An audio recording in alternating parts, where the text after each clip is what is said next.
Good morning, everyone. I would just call to order the December 9th, 2025 meeting of the Minnesota Supervised Release Board.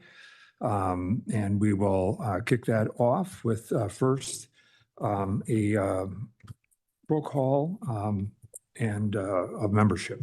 Member Christine Bray, Member Joe Earhart. You're muted.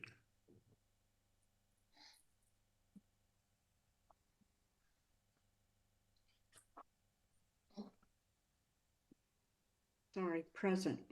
There we go. Member Andrew Larson. Present. Member Cheryl Ramstad. And Paul Schnell is present. There is both a quorum and a full slate of the members here.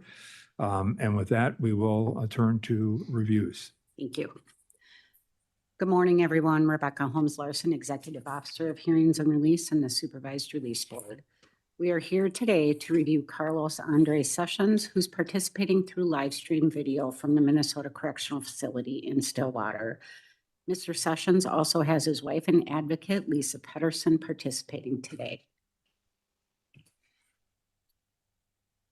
I will not go through the list of board members since we just did that are participating today. I will just move forward with the review. Mr. Sessions, our records indicate that on December 11th, 1998, Lillian Enroth was found beaten and stabbed to death in the basement of her home in Minneapolis, Minnesota. Officers found a large amount of blood throughout the home and bloody footprints on the stairway leading down to the basement. It was noted that some of Enroth's checks and her purse were missing from the residence. Later that day, Carlos Sessions asked someone to cash a check at a bank in Minneapolis. Carlos claimed the check was from a woman he did some work for. The bank clerk had some suspicions about the check. Further investigation and video surveillance at the bank led to a search warrant. On December 23rd, a search was conducted of Sessions' residence, where a pair of tennis shoes were found with blood-like substance on the soles. The Minneapolis Bureau of Identification later determined the pattern on the shoe to be consistent with the pattern found in the blood on the staircase at the scene of the crime. On October 22nd, 1999, Carlos Sessions was sentenced to a life sentence with a minimum of 30 years incarceration for first-degree murder in Hennepin County District Court. Today's review represents his first review after serving approximately 27 years of incarceration. His parole eligibility date will occur on December 22nd of 2028. Thank you. I turn this matter over to the board. Thank you. Good morning, Mr. Sessions. How are you? Good morning. I'm okay. Thank you. Good. I'd like to start off by asking you to tell the board what it is you'd like to see happen as a result of today's meeting. Before I answer that question, I would like to first apologize to Miss Enruth and her family, her friends, and her community. I'd like to apologize to my children, Britton, Cherish, and Kiara. I'd like to apologize to my mom.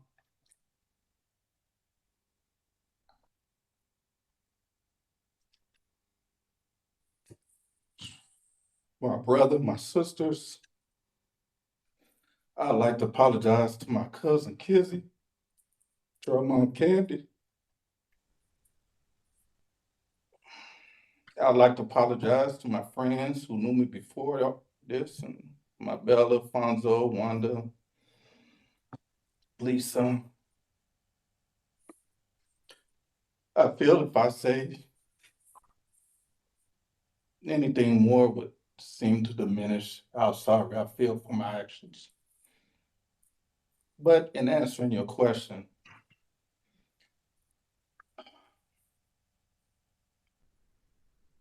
I know the axiom that, actions speak louder than words.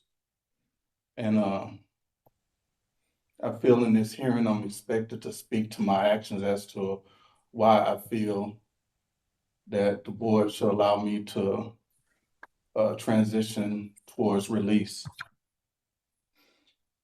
But I think that no matter what I've done these past 27 years to show the change that I've gone through, it would, you know, it still pales to my actions previously. So I'm expected to speak as to why I'm no longer a danger to society. But I feel also that I'm be expected to speak to how, if I'm, you know, transitions toward release, I'll be a benefit to society. I want to start by saying that, you know, so over the course of these past 27 years, I've, you know, had the experience of being surrounded by people that have done similar crimes to myself, and we seem to have been kind of locked into a certain thought process. So when this past Thursday I attended the apology letter workshop hosted by the Chris Gossi from the Restorative Justice Council. And one of the things he said was, you know, the guys are constantly questioning, like, how can he determine how we say we're sorry? And his answer, you know, I thought that was a good question because, you know, that's one of the things I had a problem with in writing my apology letter. But his answer was, to me, better than the question. His answer was, we don't want to write the apology. We don't want to say we're sorry in a manner that we feel we should say we're sorry, but more, what do you say? We want to write the letter or give the apology that our victims will want to hear. So in hearing him, and sitting here today, instead of just being stuck on the things that I've done these past 27 years, the learning, you know, or the reasoning behind it, which was more or less just to keep from happening to someone else, you know, the things that I've done to get here. So I figured that guys that I knew had a release date, I figured, you know, hey, you know, if I can affect them in a positive manner, help them change their thinking, that when they got out, they wouldn't commit new crimes to come back in. And to me, that's the best way I can say I'm sorry through my actions. I heard an axiom a long time ago where it says, how do you repay a teacher that you're never going to see again? And the answer is, you teach someone else. And that's my way of doing that. So that's my long-winded way of saying, I would like today the result to be that I'm allowed to continue to progress towards transitioning towards release. And I hope that the things that I've done the past 27 years will show not just what I've done, but the reasoning behind that will show why that should be allowed. Thank you. That's helpful. And I do want to note that, you provided a comprehensive letter to the board and along with a release plan and so forth. But one of the questions I had was, you talked about kind of the journey of transition and what you've learned about yourself over the course of time, things that you described as self-admissions of anger and arrogance, selfishness, that resulted both historical and childhood trauma. And while you were very clear not to make that those excuses for what you've done. You do acknowledge, and I think one of the reasons that I focused on it as I read your letter was the fact that, I think part of this process of change is about like recognizing what are some of the things that prompted you to do what you did. And so can you talk a little bit about like what some of those traumas were and what some of those issues that you experienced were, and how over the course of time you've come to terms or addressed those issues?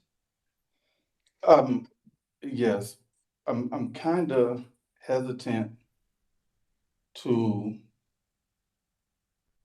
uh, give specific details as to events, mainly because, well, I'm a Muslim, I'm a practicing Muslim, and one of our teachings is to, not so much to point fingers at someone else's actions, and in doing, and I believe that if I were to speak to a specific event, that it would kind of like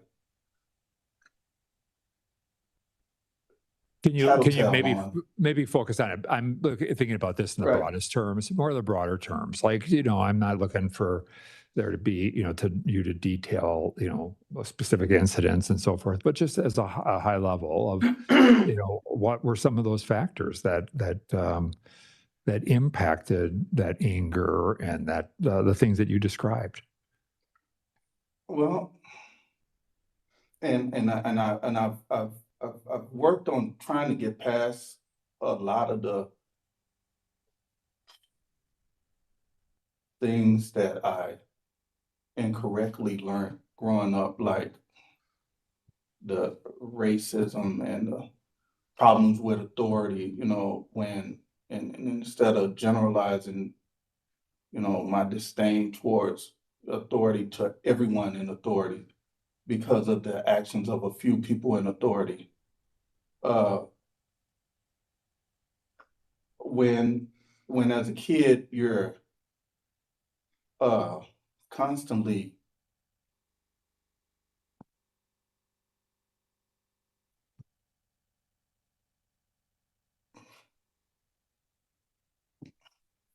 you're constantly like, just berated, and there's no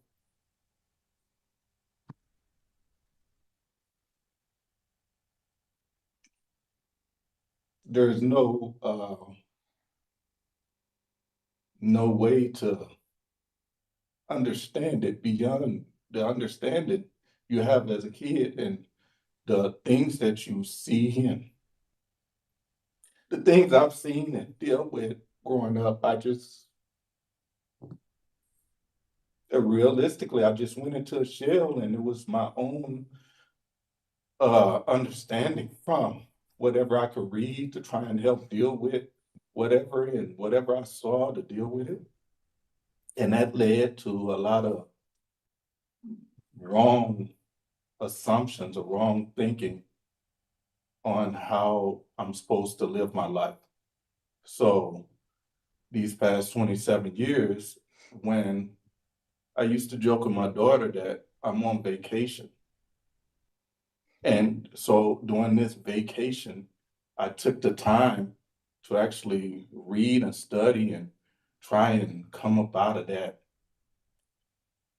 bucket of fetid water I've been living my life in. So uh the understanding when you read and study stuff, the understanding that you have or gain through just being able to sit back without all that coming at you, allowed me to discard um, the values that were wrong. I had put value in uh, acquiring money. I thought that that was what, defined success. I put value on uh, materialistic things, the trappings of power. And I thought that that was how a Black man in America made it. And I've come to be shown by my friends and loved ones that, nah, you don't need all that stuff. You just need, uh, different set of values. And when people see that you're living a righteous life, that they tend to, want to be around you and deal with you. It's more of uh, I dwell more, I used to think that if people were afraid of me, I mistook that for respect. People would do what I wanted, do what I said, but it was more because of fear instead of respect. And I find myself in a position now that I still wonder why guys come and ask my advice and listen to my words when a lot of it is, hey, change this, change how you was thinking, change how you act, how you move. And it goes against things that we were taught growing up. And they're willing to do those things. And I'm like, you don't know me from Adam, yet they listen to me. And I thank God that that's just from the way that they see that I move and how I live now. And it's more respect out, it's more out of respect and fear. And hopefully I'm changing, helping them change and think differently so that if whenever they get out, that they can kind of pass that lesson on. Yeah, and I want to be really clear that you certainly have done a lot in your time, achieved much educationally, and taken on roles and inside that positively affect the community.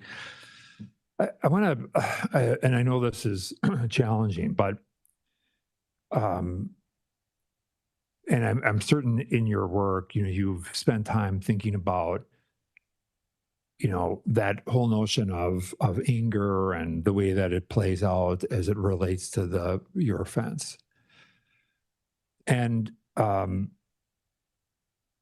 it's certainly it's always hard to go back and look and what hindsight is, but part of the benefit of insight and what we learn is how how you can take the eyes of today, eyes of some wisdom, and look back on the murder that you committed of an elderly woman, um,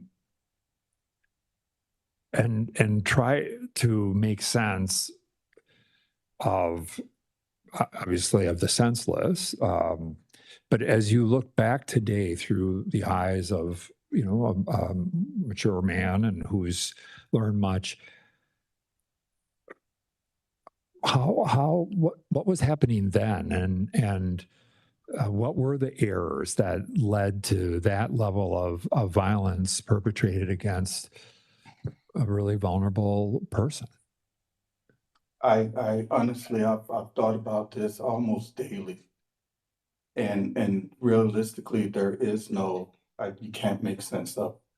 I, um, I was so stuck. I was so mad, angry. I had thought that I was doing what I was supposed to do to, live a life. And at that time, at that specific moment, I had, and please don't think that I'm making an excuse. I'm just gonna lay forth what my thought processes were back then. I had got a job and I thought it was a great job. As I was doing accounting for Fleming Foods, and I got the job through a temp company, and they bought my contract from the temp company. Someone dropped the ball, didn't inform them. I didn't lie on my application or anything. Someone dropped the ball, didn't inform them that I had a felony in my background. I get a phone call and they tell me, oh yeah, we're gonna have to put you on leave until we go back and check your work, make sure there was nothing, bogus in it. And so I was on leave and all those demons jumped back in and was like, see, there goes somebody in authority coming at you again. You're doing what you're supposed to do. You know, and I just spiraled after that. I think I was good for maybe about 3 or 4 days. And then I started going out to casino because I ain't have nothing else to do. I'm just, I was just dead time going out to the casino. Lost all my little rent money and all that stuff. And then it was like, oh, okay, now you got to make this up. And then it was just and I couldn't even, I've tried to even just like think what I was doing, what I was thinking, to go inside Miss Enru's house and just like, no, you're gonna give me what I asked for. And just like, what was I thinking? I can't,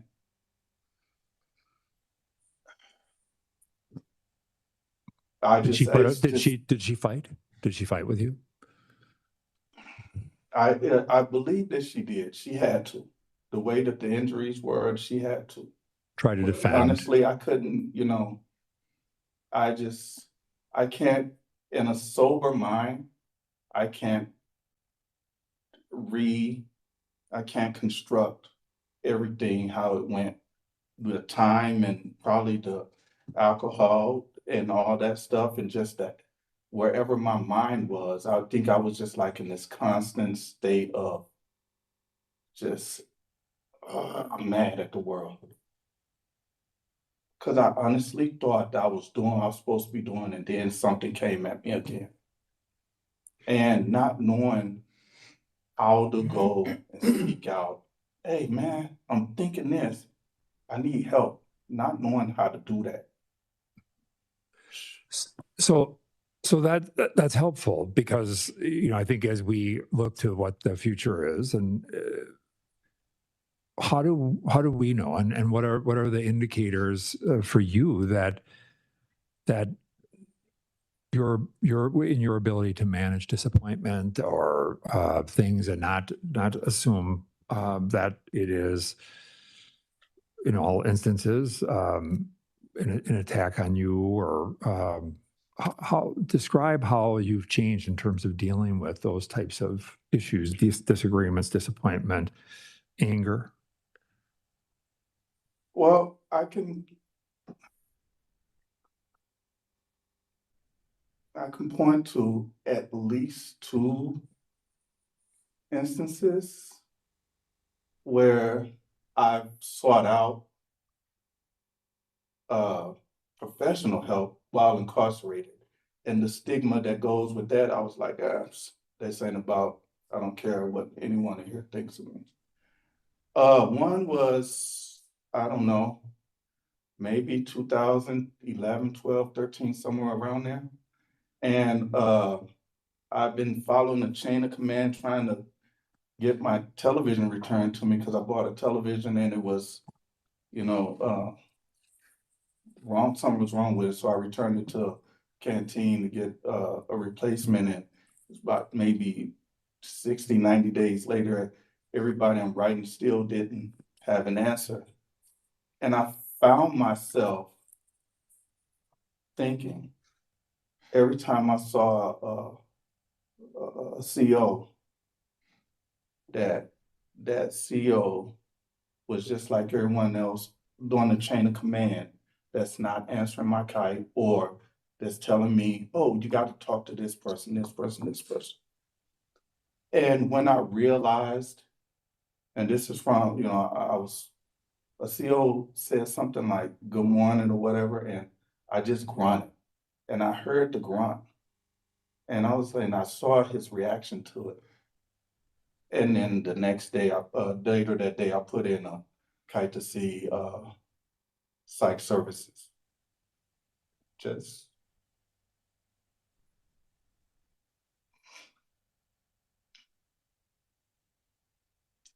and after I talked to him and everything, it was okay after that. I understood what was going on. I saw the thought processes, and that was one instance. And Another was during COVID at Lionel Lakes. I just felt so boxed in. I had gotten into the routine of meditating and studying, you know, and uh, when my periods of meditation weren't as productive, you know, trying to deal with being so, and at Lionel Lakes, we're in double man cells. So we didn't have that period away from someone to just decompress and all that stuff. And the guy that was my roommate was one of my students also.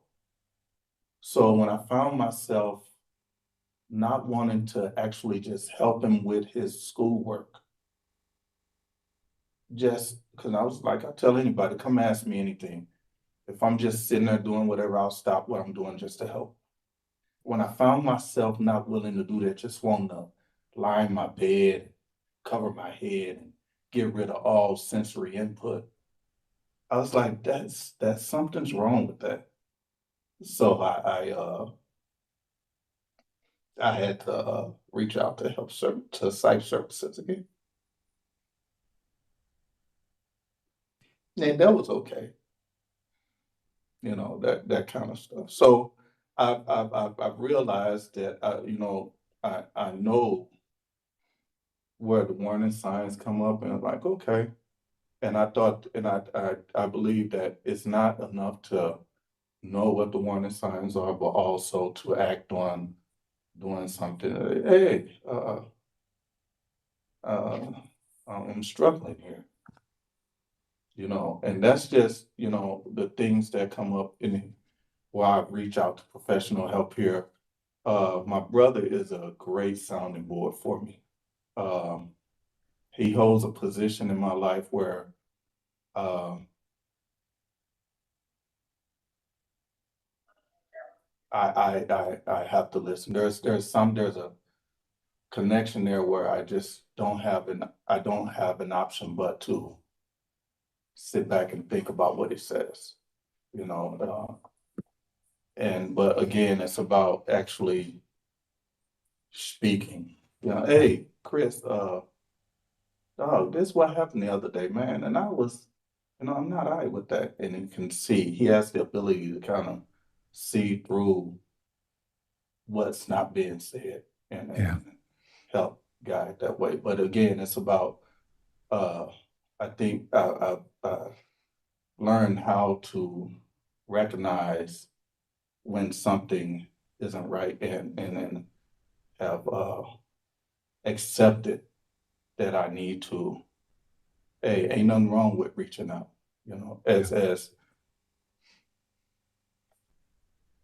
reclusive as I tend to be. I see that there's nothing wrong with reaching out to, you know. Yeah. So my last question, and we'll open it up, and anybody other members can ask questions. But and I think I know the answer to this based on what you just described. But if Parallel Sessions was in trouble or having a hard time, what would it look like to people around you?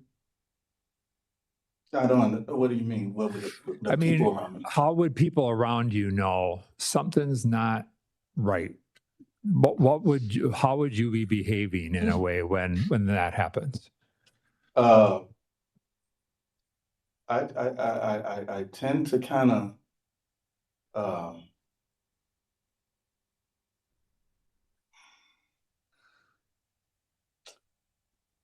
my normal demeanor and mean is more stoic and so that others don't say, hey man, something wrong with you. I kind of do the opposite of that, try and just, hey, yeah, everything's cool. I'm all right, you know, you know, show a lot of teeth. And so uh yeah, my friends and family, they kind of know that when I'm more boisterous and outgoing, that, hey, wait a minute, dog, what's going on? Something's What you you know. So that kind of thing. it's interesting that you say that, just because, when you talked about like the challenges during COVID, like you also seemed like you hunkered down and became, really wanted to be more reclusive and disconnected maybe. Um, no, in order for me to deal with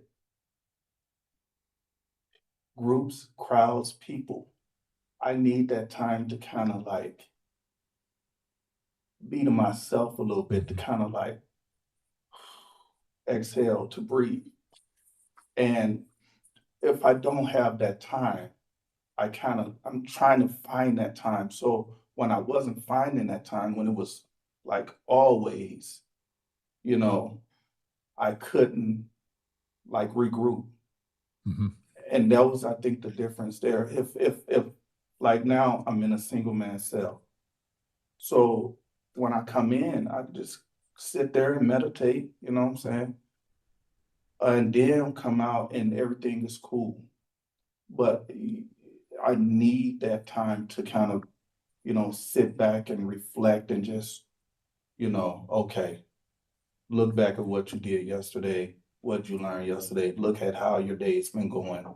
How are you gonna deal with, you know, this, kind of. But when I didn't have that time during COVID, I noticed that I was becoming frayed on the edges and, you know, more short, with people. Okay. So that was like, I know it sounds like a contradiction, but in normal circumstances, if I have that time to just like, sit back and reflect, and then someone says, "Hey, man, why you so?" That would be, Yeah. Okay. That's helpful.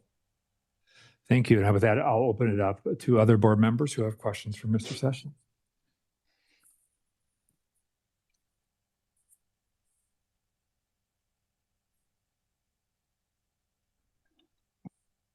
Mr. Sessions, I really appreciate your answers and the conversation. So thank you very much for that. Could you talk a little bit more about your release plan? I know you've said you'd like to transition, so, to a lower custody level, et cetera. And I was just a bit confused on your financial savings because I saw two different figures. And then I wondered how you're going to deal with pot, because you had an assessment in 2018. I know you completed triad, and I just wonder, is that going to be difficult for you, or what are you thinking? uh, I'll address the substance use first, if you don't mind. As a practicing Muslim, I'm I'm I'm I'm not allowed any substance, mind altering substances.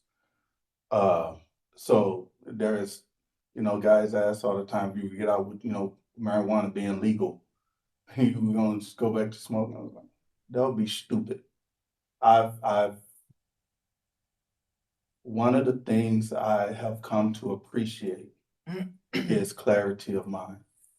I This is gonna sound goofy, but I really do enjoy being able to understand my thought processes. Being able to recognize faulty thoughts, just goofy thinking. In the past I had thoughts and I was like, oh, that's uncomfortable, and I'll go get drunk or get high just so I wouldn't dwell in those thoughts.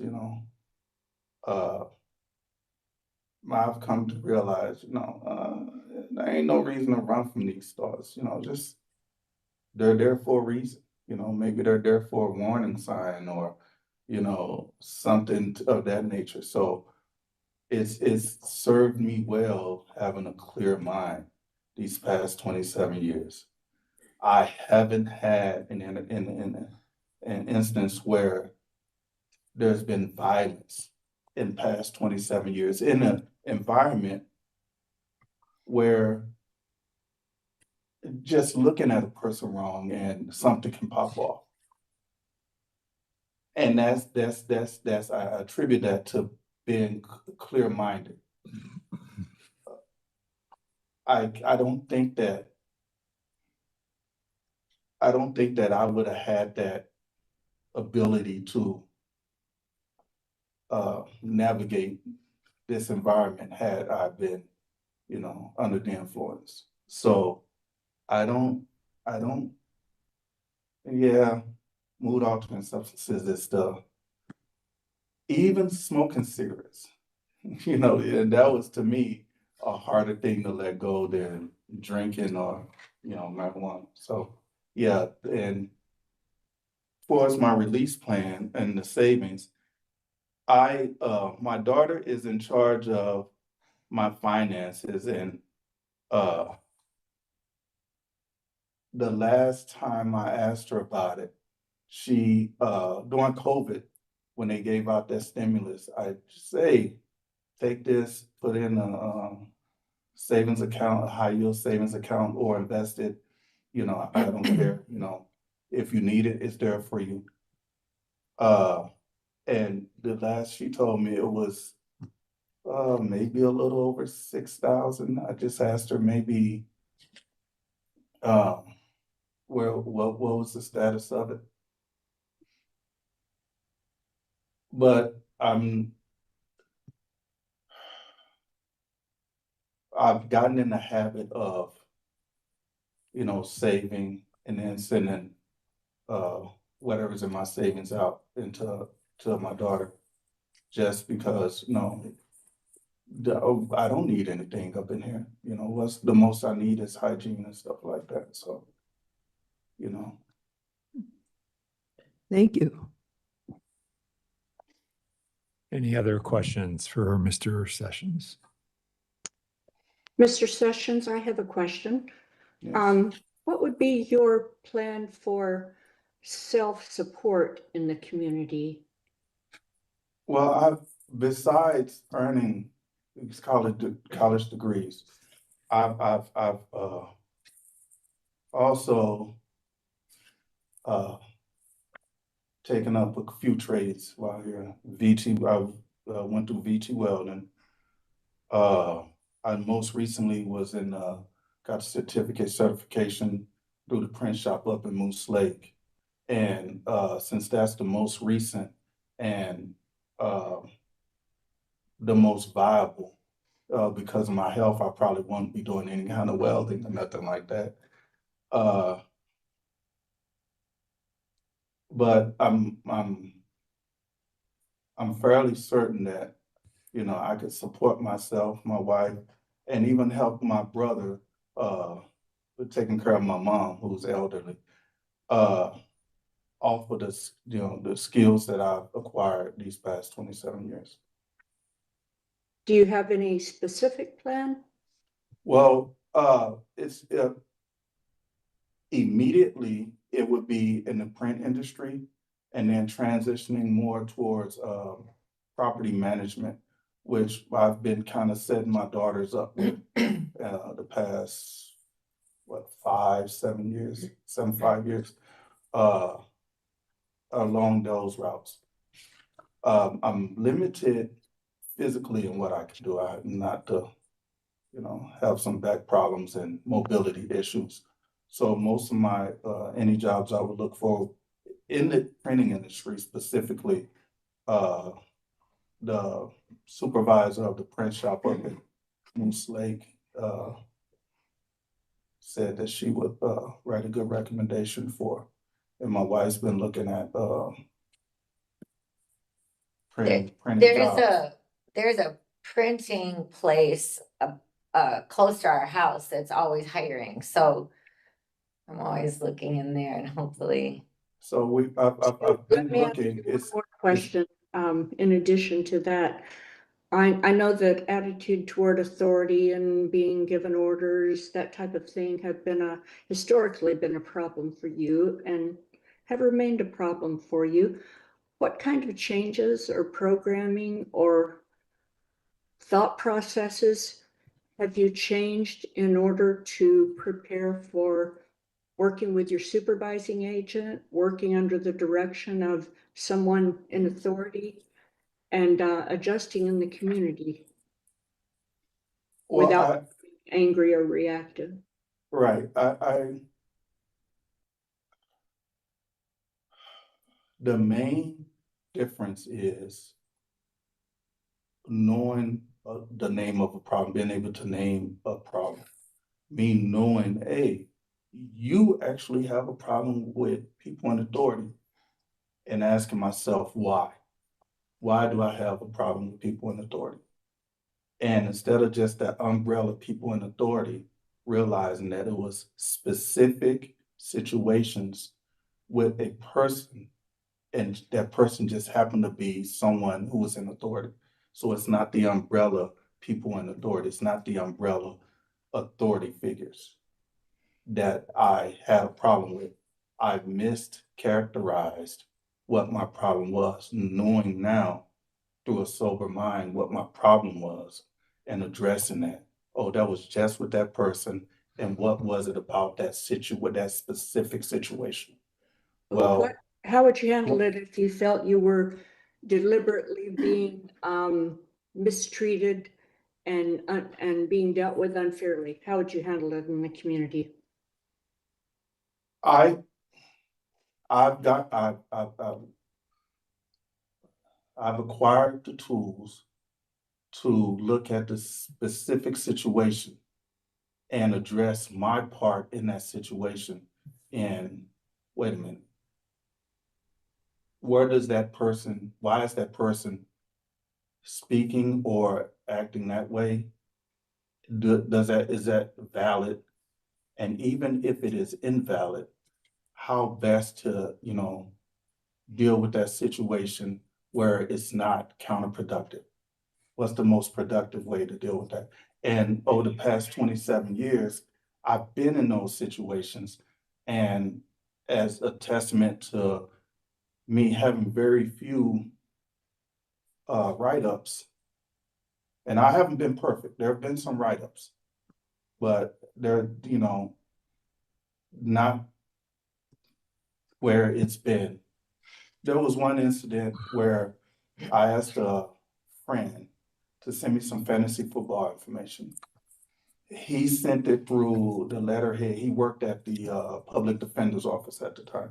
He sent it through, he just put it in an envelope and sent it in. Because it was from the public, it said public defender's office on the outside the envelope, it was routed towards legal mail. And when the caseworker opened it and showed the contents, he noticed that it said fantasy football on the top of the papers and was like, hey, this is not legal mail. And I was like, okay. My fault was in not specifying, man, you just gotta send this in regular. And this was like in 2010, 11, somewhere around there, before they started doing what they do with the mail now. But my fault, I ended up with getting written up for disorderly conduct because how I spoke to the caseworker. He thought that I was being argumentative with him. I didn't think I was, but I learned from that experience saying, hey, look, there's another way of speaking to someone so that they won't think that I'm being argumentative with. So I've learned through the past 27 years how to deal with people, and he was a person in authority. I'm not saying the situation where I would have never gotten written up, for being argumentative, but I saw how I spoke to him, and it's like, oh, you know what? You could speak to people differently than that, and have undertaken to do such. Okay, thank you. That's all I had. All right. Mr. I just had a question, Commissioner. So you had spoke earlier, Mr. Sessions, about some of the things that you've done within the facility as a way to kind of address some of the struggles that you've had, seeking out behavioral health services, and I'm really appreciative of that, and relying on your brother when you kind of need that voice to help to challenge your thinking and kind of some of the things that you're experiencing. What are you going to lean on in the community to provide that same resource for you? I've I had the opportunity. I've had the opportunity. When I was at Lionel Lakes, there's a Somali brother that I dealt with, I talked to, and he was a Somali refugee, and he was telling me how he was instructing his wife to start looking for Islamic counseling sessions. And I was like, that exists? He was like, oh yeah. And I was like, what? You hear you hear a lot of Christian counseling services and stuff like that. And I never I didn't it never dawned on me that Muslims would also have, because the things that the religion is a big part of my life. I'd say a very important part of my life. And if in counseling, there's some things that you can't, there's tenets that you gotta, abide by. And so when I learned that, I was like, could you know what I'm saying?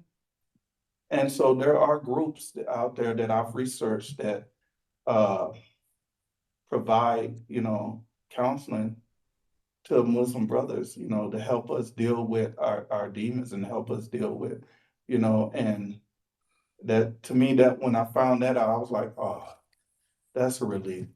You know, yeah, it is a relief because I found that even at dealing with the services here, and I'm very appreciative of it. I don't want to come across it if I wasn't. But there was some things that, okay, well,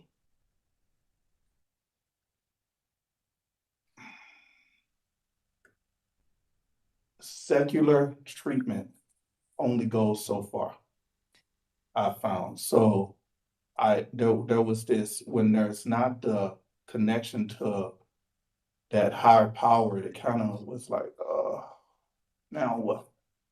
So my main resource in seeking treatment would be through uh, the the the the the organizations that are out there.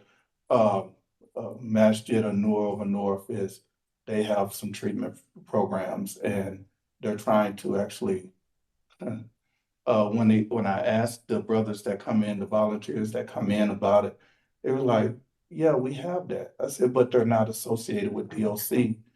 And my concern was that the DOC wouldn't recognize, their programs as a viable, options towards, seeking help and, like NA or AA or anything like that. Those national things are more well-known organizations or Catholic Charities, Prison Fellowship Academy. My concern was that the DOC wouldn't recognize those things when I put them on my release plan. And he said, just put them on there and we'll cross that bridge when it comes. Uh, but yeah, there are quite a few Muslim-based programs that I've been looking into, and I think that will be viable for me. Okay, thank you for that clarification. And I guess a follow-up question for me. So is some of this the realization that you speak of about I want to maybe reframe the question. So one of you had referenced earlier that one of the tenets, one of the teachings of your faith is not to point at other people's actions. And I wrote that down, and I wrote it down because actually when you said that, I really appreciate that, and everything that you've said, or much of what I've heard during this hearing, is really supportive of that. Is that something that is new in your thinking, or newer in your thinking? And the reason I frame it that way is because when I look through the packet, one of the things that I viewed in the packet was, it felt like a lot of your focus, maybe more historically, was on external factors, and it was more about what they did, and as almost as a way to justify some of the things that you had done, versus your own responsibility for what was happening. And a couple of examples are like, so the where you got confronted the sandwich guy, and the reason was, well, because he wouldn't make me a sandwich before the store closed, versus like just your role in that. So can you that's a very long-winded, I guess, kind of observation and or question. I'm just wondering if you could just touch on that briefly. Right, and I have a problem with, so when asked to talk about a prior event, my understanding is, hey, you want to know what my thought processes were at that time. That's an accurate assessment of my thought processes at that time. I put the blame on others. Why didn't you make me this sandwich? Why are you speaking to me that way? You know, why aren't y'all doing your job in getting me back my television? You know what I'm saying? I'm doing what I'm supposed to be doing. Why aren't you? One, that's what is my part in it? You know what I'm saying? Like, why am I not more patient? Why, you know what I'm saying?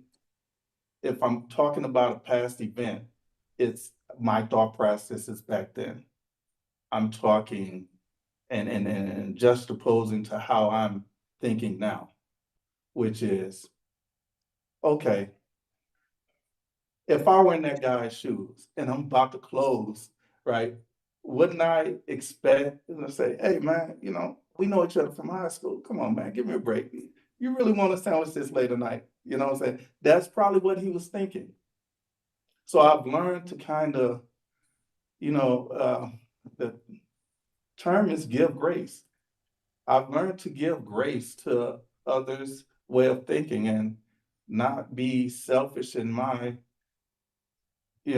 how I think about events, and by giving grace, I give myself pause and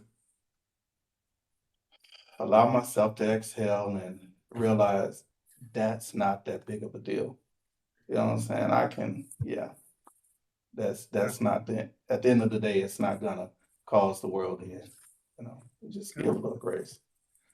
Appreciate the clarification. Thank you. I would like to now just open the floor to to Ms. Peterson. Thank you for being here today. Thank you for being a support. But I want to open the floor to you to offer any thoughts you have relative to Mr. Sessions and whatever your thoughts are. Well, I have something written because I'm tongue-tied. I'm very nervous That's about no problem. today. Yeah. But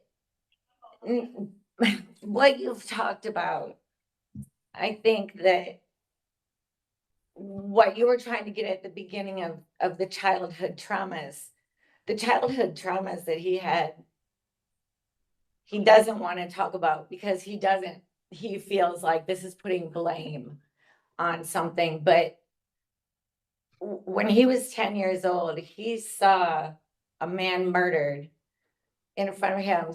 A prostitute slit a man's throat for $2. And no one addressed this. No one talked about it. His mom probably never even found out about it.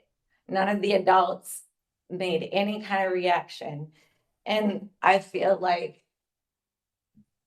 this really desensitized him to other people. And that's not an excuse, but a person has to come a long way from that to where he is now. And everything that the DOC wanted him to do, he has done. And I feel like he's really excelled here with his trades, and he does mentor young men that leave and his sons, because he doesn't want anyone else to have to go through what he has gone through, and others and their victims. So I just feel like he's on a very good path, and I have every confidence that he's going to do well, because I'm going to do everything that I need to do to support him, and we have a big family and love. So I just feel like he's ready to go down to the next stage. I feel like being in the ELU program is just the stepping stone towards the next step of claiming home. Thank you so much. We really appreciate you being here today. Mr. Sessions, I wanted to provide you with one last opportunity to make any comments that you would like to the board before the board begins deliberation and discussion on next steps. So I will open the floor to you. Okay, thank you. I stated that I feel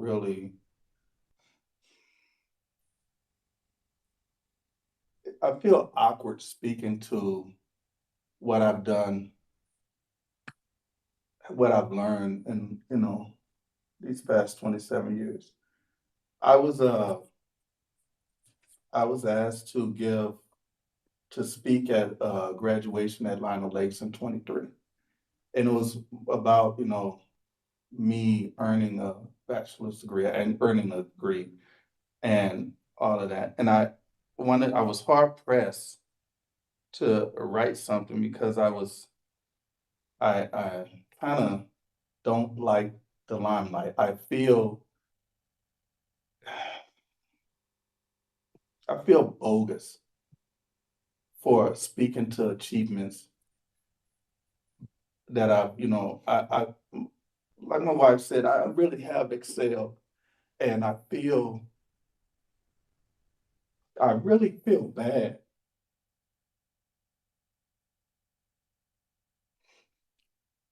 with the amount of success that I've had,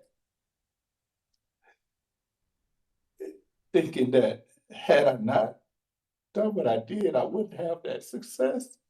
So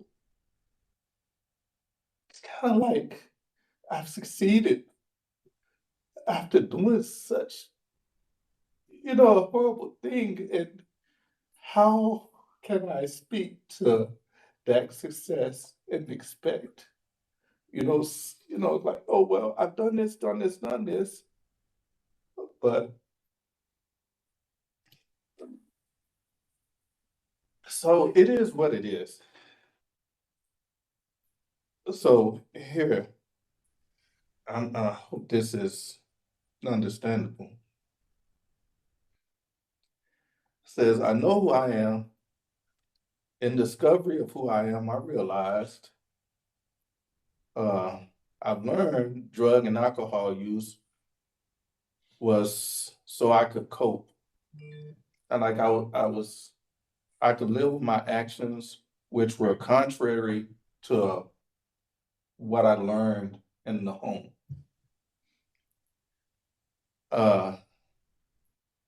I'm more of an intellectual. So at some point in my youth, I got the message. The message I was receiving led me to believe that I could not find success. I could not achieve success being an intellectual. So I chose to go a different route. And I did also have that message, a contrary message to that, but I chose not to listen to that message. I actually didn't know how to listen to that message. I've had the unfortunate experience of being incarcerated with my son and later on his younger brother. I've tried to live my life as according to the advice I would give my sons in a situation, not how, I would expect him to act. So whatever I'm gonna say to him, I take that and then I try and do it. So going forward, I actually try to move, act as if I'm following the instruction that I gave my son and his younger brother and all the other young guys that I talk to, so that it's not do as I say, it's do as I do. And I think to the point that when I spoke earlier about respect over fear, I think that's why guys tend to come and ask me advice, and I'm hard pressed to say things that I'm not willing to do. I'm not trying to, and that's led me to doing a lot of things in DOC that in the past I wouldn't do, like being a part of the Building Character program, mentoring the YO program, and just taking the time to, be a part of the challenge program, all these things I've done as a way of trying to show by example without ever believing that I had an opportunity to get out of prison, but more not for my benefit, but more or less, hey, look, when it's all said and done, how are you going to live your life if you ever get out again? And that's what I try to push towards these younger guys. And the only way I can do that is by giving an example. When they see a CO talking sideways to me, how am I reacting? I can't tell them to do something different if I'm gonna blow up on the first instance a CO says something sideways to me. When a guy, a fellow inmate, gets cross with me, it's not even about avoiding confrontation. It's how you deal with that confrontation constructively. Because there isn't a world where you're not gonna be confronted with adverse situations. It's about how you deal with those adverse situations. And that's what I've been trying to live these past 27 years. But not for my benefit, so that someone gets out, they come across my mom, my sisters, my brother, grandchildren, anybody. Hey, if you've been taught how to give grace, so practice giving grace. And that's what I'm trying to give. Thank you for that. At this time, I'm going to close this portion of the discussion and move to board discussion and deliberation on next steps. During that time, the board will not entertain any questions or interruptions. And with that, I would open this matter to the board for discussion.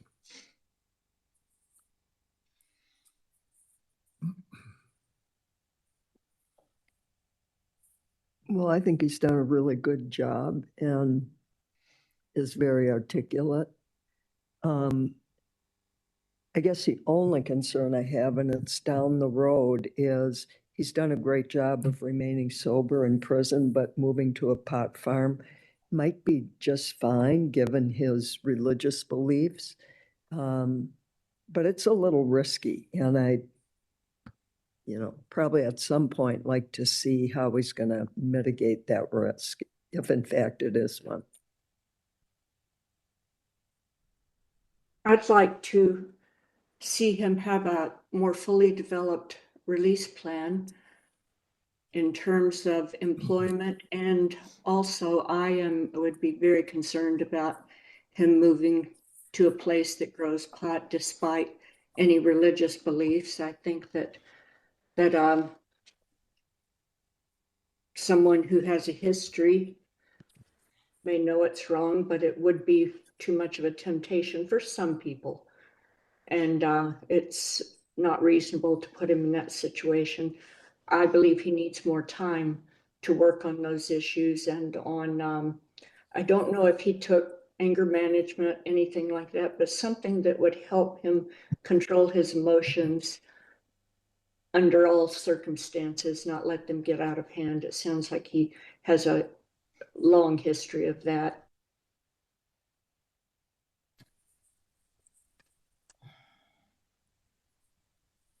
And along with that, I was thinking of time that would be required, since his earliest possible release would be 27, December 27, is that correct? That December 28, December of 28. that we deny parole and that we continue for 2 years, during which time he would remain discipline-free and work on the issues that we discussed. So is that a motion? Yes, that's a motion. Is there a second to that? I guess I would ask maybe a point of a clarification question for Joe. Are you opposed to any sort of step down during that time, or you're just flat? Is it just no, stay where you're at, and then see you again in 2 years? Is that Opposed to a step down if he could continue to work on those issues? My concern would be that a step down to minimum, there's not a lot of programming provided there, and it is work release, and it's going to be a difficult transition. And there is no plan in place at this point for making that transition, at least at some of the facilities. There may be job opportunities at others, but a lot of planning needs to take place before a step down to minimum. So that wasn't what I was proposing. okay? Thank you for the clarification, Joe. So there's a motion. I don't hear a second. Second. There's a motion and a second. Further discussion. So here's, I would, I mean, I support the denial. Obviously, we're not in a position to make a parole decision today. And I hear the concerns that have been raised, absolutely. I do feel as though he could be managed this could be managed in a step down process, that we could provide, the kinds of continued programming and supports that would help address some of those insight concerns, and absolutely provide him with opportunity to refine and address the release plan. I share some of the concerns about, about the access issues that may arise out of the farm that he would go to. But I think that's something that is going to have to be managed at some point in time, no matter how we address this. But I guess I would be, I would not be supportive of the motion as it stands. Just to be honest, I would prefer that that option include some step down and a movement to minimum, and perhaps even, for the next several years, looking at some type of that process, and then look at, at work release, and whether we see him before a work release transition or not. That's something I could be open to discussion about, but I just want to be clear about my thinking around this. I do think that moving him forward is something that would be reasonable based on what I've heard and seen in the record. So that's just my discussion point. Not I know that there's a motion on the table. All right. There is the outstanding motion. So we'll take a vote on the motion as it stands. To the motion, Board Member Bray, No. Board Member Earhart, Yes. Board Member Larson, No. Board Member Ramstead,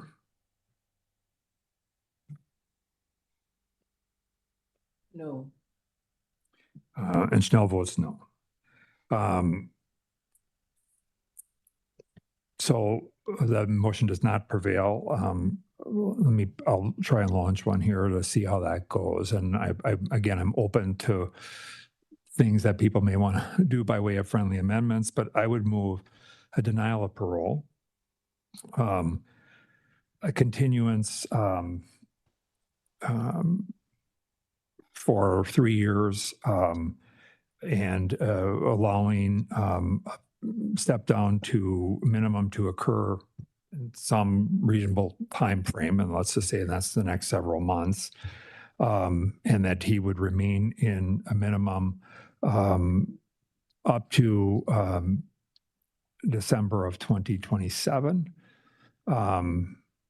And at that time, we would do a file review. The board would do a file review, and assuming that everything is moving forward and there's progress that the board could effectively approve his movement toward work release, and that he would be seen in approximately November of 28 or thereabouts by the board for an official review, and potential at that point of looking at establishing a future date if everything goes well.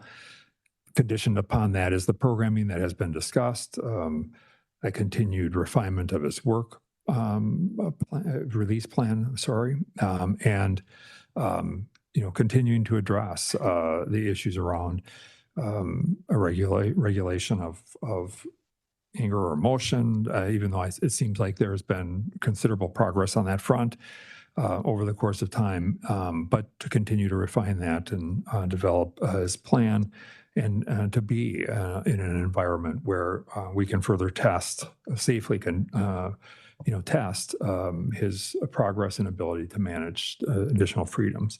So that's the motion as it stands. Is there a second? Second. So motion and a second. Thoughts, suggestions, ideas from others? Just a question, clarification. At what point would we be looking at minimum? Over the next several months, that transition could take place to the appropriate, minimum location, whether that's at Lino or Red Wing, or that could be, worked out by the PRT. Commissioner, if I could just add that medical will have to be involved in that Consulted, too. yes. And I know that there are some challenges here around that, just given Mr. Sessions' medical status, but there may be some other options for him related to work opportunities. Okay, there's a motion and a second. We'll call the question then. To the motion, Board Member Bray, Yes. Board Member Earhart, Yes. Board Member Larson, Yes. Board Member Ramstead, Yes. and Schnell votes yes. The motion prevails. So, Mr. Sessions, you've had a chance to hear exactly what some of the thoughts were, and I hope you accept those points of discussion as a worthy challenge for you to think about and consider and address, and as time goes forward. We would ask that you work with the team there, and we'll have some conversations, and HRU will send a letter to you and as well as to the folks there around beginning to do that planning around a step down to a minimum. And I think with a particular eye given toward, your physical challenges with your back stuff. But, we want to work something out that is going to meet your needs. And I think to further refine and define your release plan, in particular, some of those those outside programs that might be useful. And I just want to say that at least in the DOC as it stands, we would want to support involvement in community-based, faith-based programs as if that's what's beneficial for someone. So just know that exists. Any questions about that?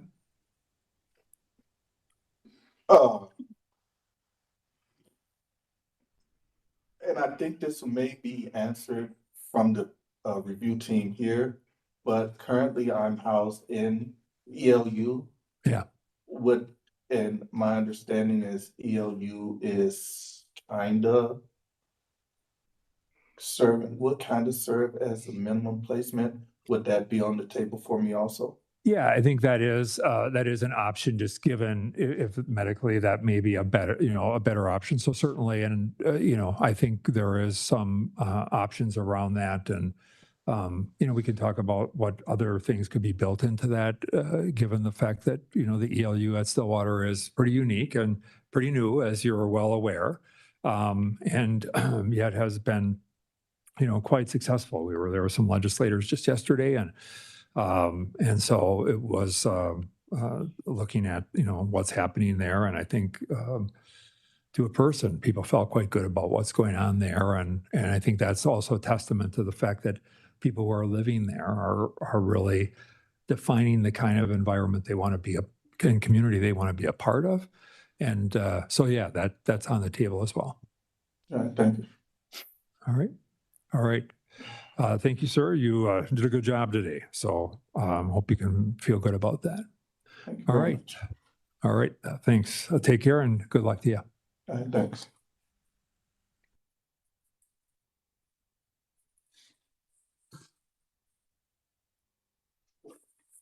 Banner be muted.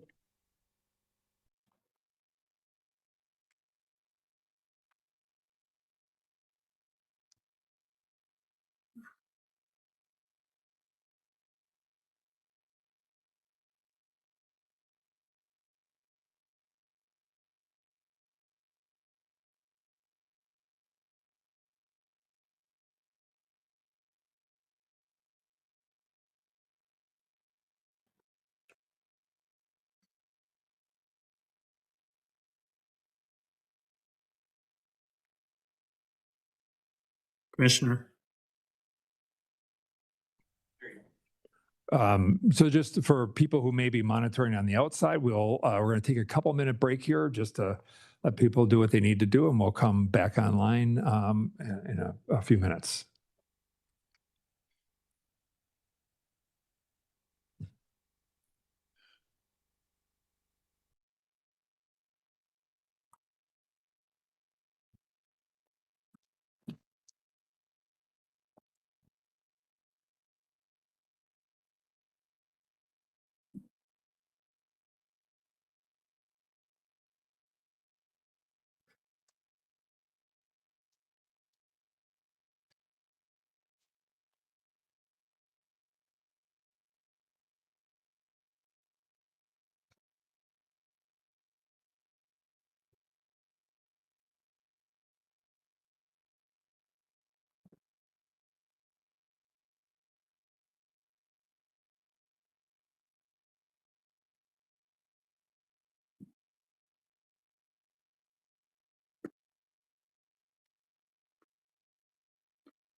We're just waiting, we took a quick break.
Behind the.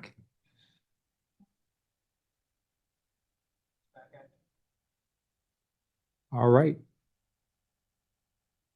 Good afternoon, everyone. Rebecca Holmes Larson, Director of HRU and the Supervised Release Board. We're here today to review Trevor Anthony Brown, who's participating through live stream video with the Minnesota Correctional Facility in Lino Lakes. Mr. Brown also has an advocate, Julia Brokow, participating through video with us today as well. Thank you. Here with me at the Minnesota Department of Corrections Central Office is our Commissioner and Chair of the Supervised Release Board, Mr. Paul Schnell, along with board members Christine Bray, member Cheryl Ramstead, member Joe Earhart, and member Andrew Larson. Mr. Brown, our records indicate that on December 13th, 1998, Mendota Heights Police responded to a report of a body located on the railroad tracks below the Mendota Bridge. Officers found the body of a male identified as Tucker Calvin Wilson, who had died because of a violent beating. Wilson's body was transported to the Minnesota Regional Coroner's Office for forensic examination, and they concluded the cause of death to be multiple blunt force injuries.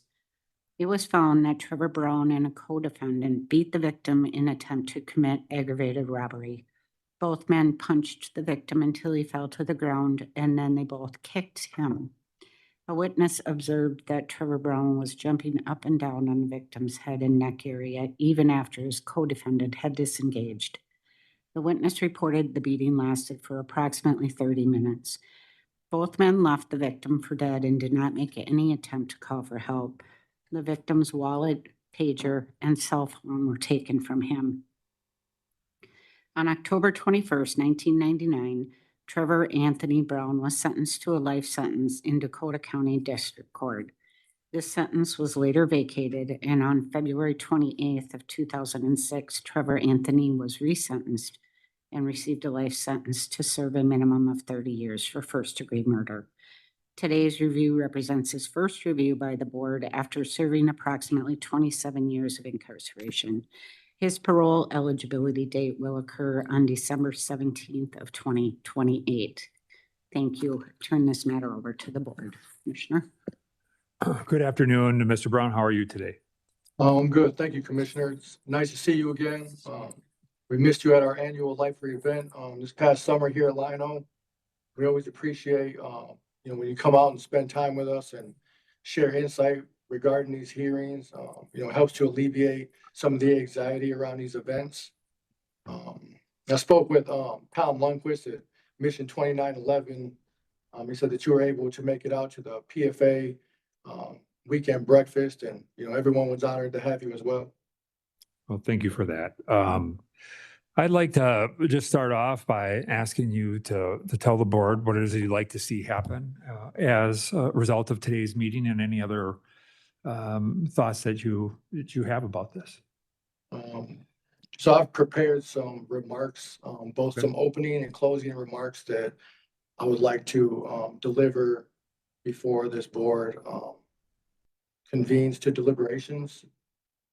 First and foremost, I would like to take a moment to extend the Wilson family and community my deepest apologies for the irreparable harm and void I created in your lives. I'm acutely aware of the fact that there are no words in existence I could ever express that could undo that harm and permanent loss. Therefore, in the spirit of contrition, I would like you to know that each and every day, I make a conscious effort to be the best version of myself I could possibly be in order to live in a way that honors Calvin's life.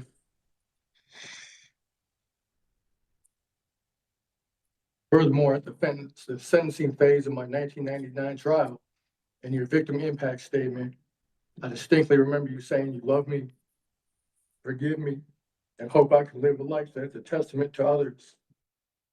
At the time, I was still living in denial and unwilling to accept responsibility for my actions, so I was unable to offer you an apology. Still, not a single day has come to pass where I don't wish I could go back and change things. And in 2006, when I was older and truly understood the gravity of my actions, no one from your family or community was present to whom I could make a statement.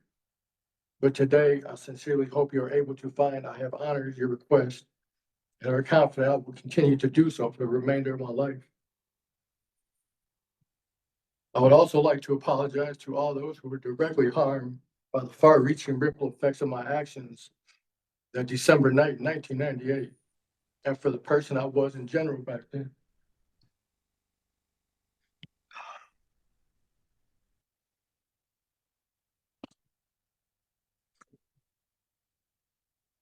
Secondly, I'm deeply conflicted about asking for anything here today because Calvin, his family, and community had fled war-torn Liberia, escaping civil war, and come to Minnesota asking for a better life, one that was free of harm and violence, and I deprived them of that.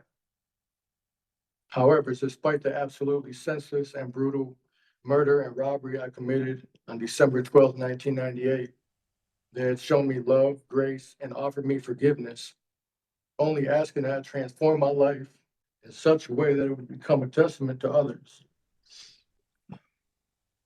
After nearly 20 years of working on myself and trying to live in a way that honors Calvin, his family, and community, what I would like to see today as a result of this hearing is to have the opportunity to continue stepping down to minimum custody and eventually placed on work release for the greatest allowable time in order to continue to demonstrate further evidence of rehabilitation in preparation of my parole hearing in 2028.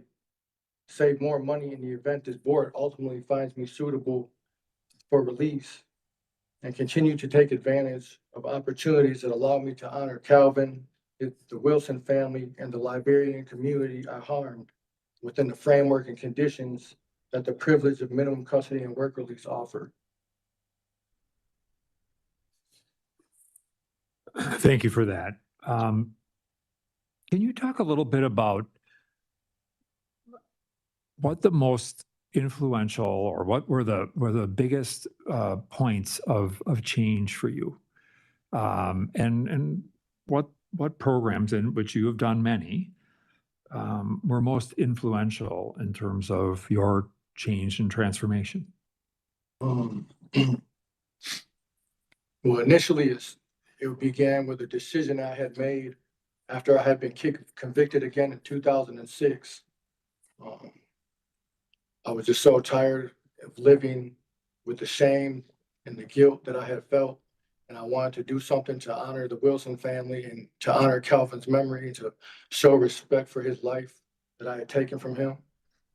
And I started going to college programs through St. Cloud State University. And I had some really wonderful educators.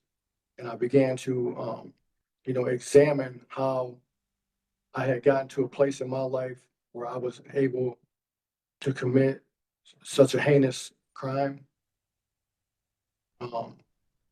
And then it just was like a snowball effect where I began to have other opportunities available to me, like the Power of People Leadership Institute, where I was able to meet Shane and Dr. Verna Price, who had mentored me, and they had really taken a liking to me and brought me into the fold of their organization with them, and were able to teach me so many things about myself and how to be a leader in my community and the broader community at large.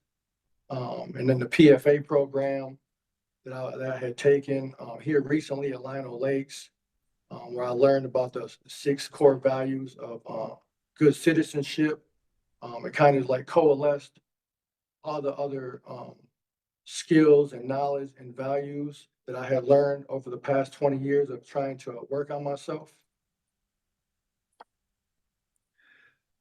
When you think back between your initial conviction and then the 2026 proceedings, what was it that kept you from just fully acknowledging and accepting responsibility for what you did? Because at that time, like, I was still living in denial, still living with the shame and the guilt I had done, and I didn't want to face or own up to the heinous crime that I had did, because it's just such an atrocious act that I couldn't reconcile it with myself at that time. So did it take that second court process to cause you to say, I can't deny it anymore, or was it something else? I think it was a culmination of the second court proceedings, the prosecution, even they had drawn a diagram on the board, which all the acts of the crime had, pointed to me. And even in that early stage, I could not see it. And it took also growing up. I was very immature and irresponsible at 18 years of age, very impressionable. And when I had got convicted again in 2006, I was nearly 26 years of age. I was a little more mature. And so it was a combination of those two things. As you think about, all of the progress that you've made, and you think about, the challenges that lie ahead, not just, and again, there's challenges that you face because of, your circumstance, but there's also just the challenges that you face as a human being who has to manage life. What do you anticipate are the biggest challenges that you will face going forward? Employment, I know, is one of them. Explaining my crime that I committed to an employer, but working with many of the groups and the support groups that I've had the opportunity and the privilege to work with over these past several years, and coming to a point in my life where I'm able to fully own and accept my actions and take accountability for what I did. I'm able to articulate that to someone. And I've taken, several courses. And again, I've just had so many great and wonderful people in my life who have taught me so many skills and trades, that I believe that, owning, my actions and taking accountability for what I've done and bringing something positive and being an asset to a place of employment, I think, that someone will give me an opportunity. Great, thank you. At this time, I would just open the floor to the board for any questions that you may have for Mr. Brown.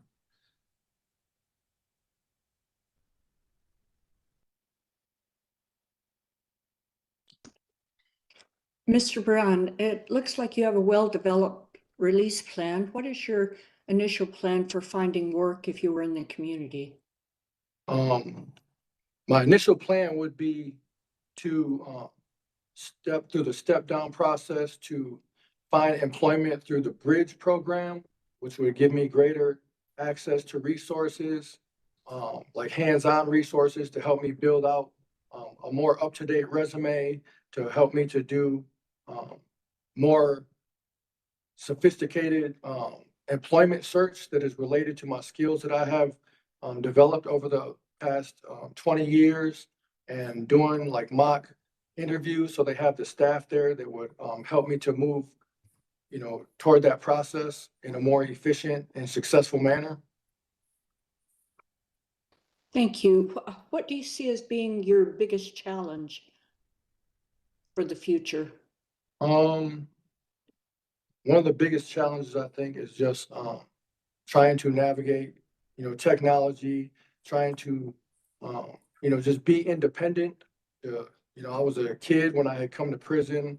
I was 18 years old, and I was an adult at that time, but, still very immature. I was living at home with my parents, so I had never really had the opportunity to live like an adult life.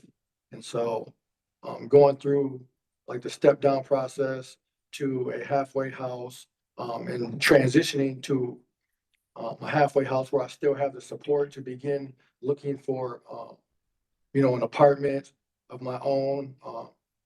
I think that's going to be a little challenging. Also because, in some of the life and support group that we have here, and hearing some of the challenges that other lifers have had with securing housing related to our crimes, and the application fees they can become exorbitant over a period of time. And so, like, I've learned skills and strategies that have helped them in those processes and application processes. So I think that will be a challenge. Okay, thank you. That's all I have. Any other questions? Mr. Yep, I had a question, Commissioner. Mr. Brown, I noted that in the psychological report, I think if I understand it correctly, so you had a substance use directive, but then it was removed based upon the most recent Rule 25 or substance use assessment that you had completed. So have you done any sort of formal treatment while you've been incarcerated? Only through the PFA program, the Celebrate Recovery program, which is a year-long, like an Alcohol Anonymous type group.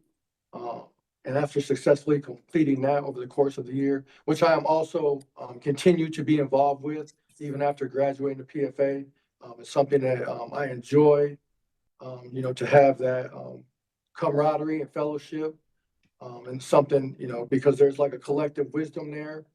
So after that, I was able to have my case assessed, and based upon all the programming I have done and achieved and accomplished, that they have removed my mandate. Okay. So, and I know within your plan, you do have a relapse prevention plan, which I appreciate, even though you've not gone through the kind of the more traditional treatment, but I'm very appreciative of the fact that you recognize the importance of that. And obviously within the documentation, you speak frequently about the importance that sobriety has for you. Do you, like, what are the sorts of triggers that you potentially see that you just want to be mindful of as you're potentially transitioning back into the community?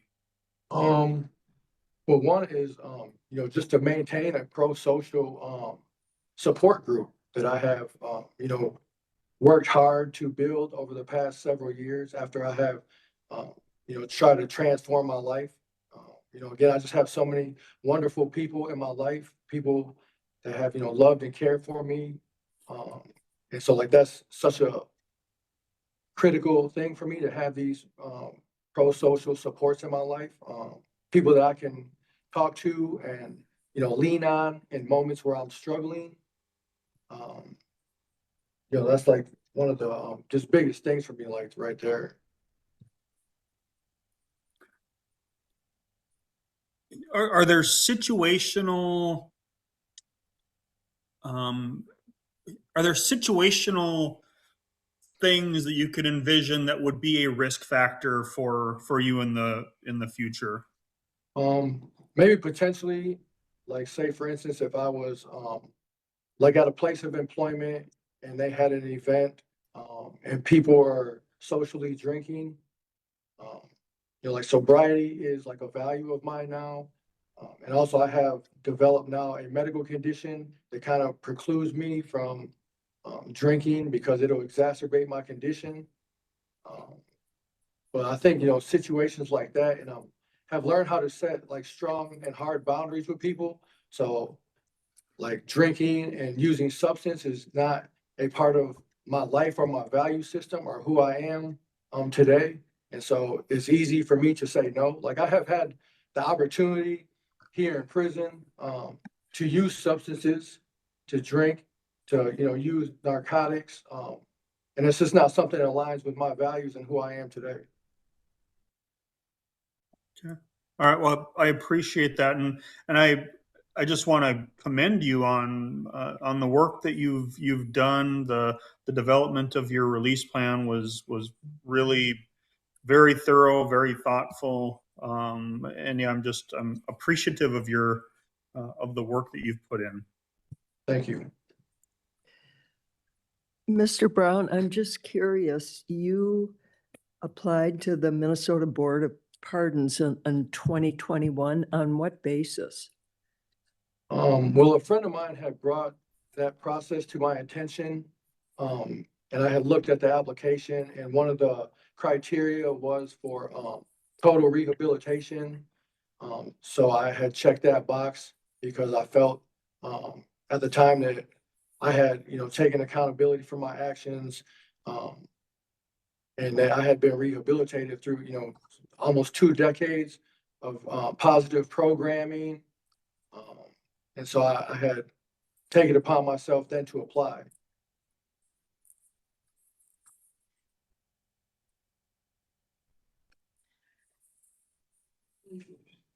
Mr. Brown, what role do you see Green Zone Ministries playing in your future plans? Can you tell us a little bit about that?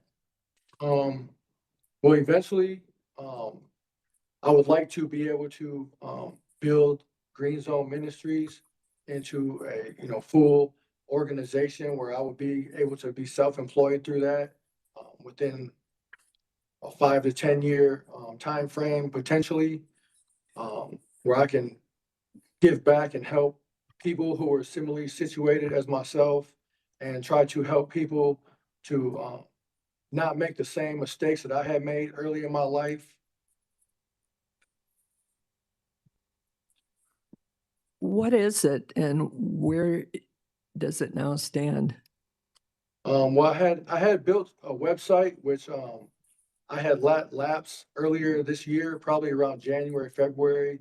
So there's like new technology, like I'm discovering like the AI tools that are now um, available out there. So I'm trying to learn how to incorporate some of these tools into a website to offer resources to people.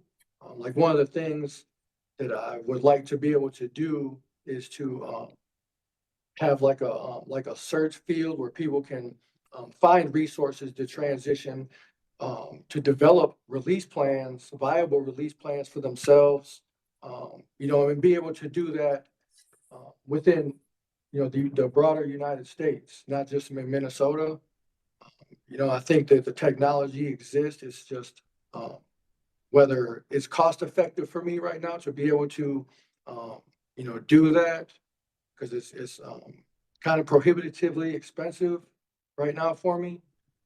But eventually that's something I would ultimately like to bring online in addition to having a site where we can actually like build reentry communities and create employment opportunities that I have discovered like agriculture, you know, helps people to heal from some of the trauma that they experience, you know, in their life, not just from incarceration, but, you know, other things in their lives, you know, and they have that support, and be able to, feel independent.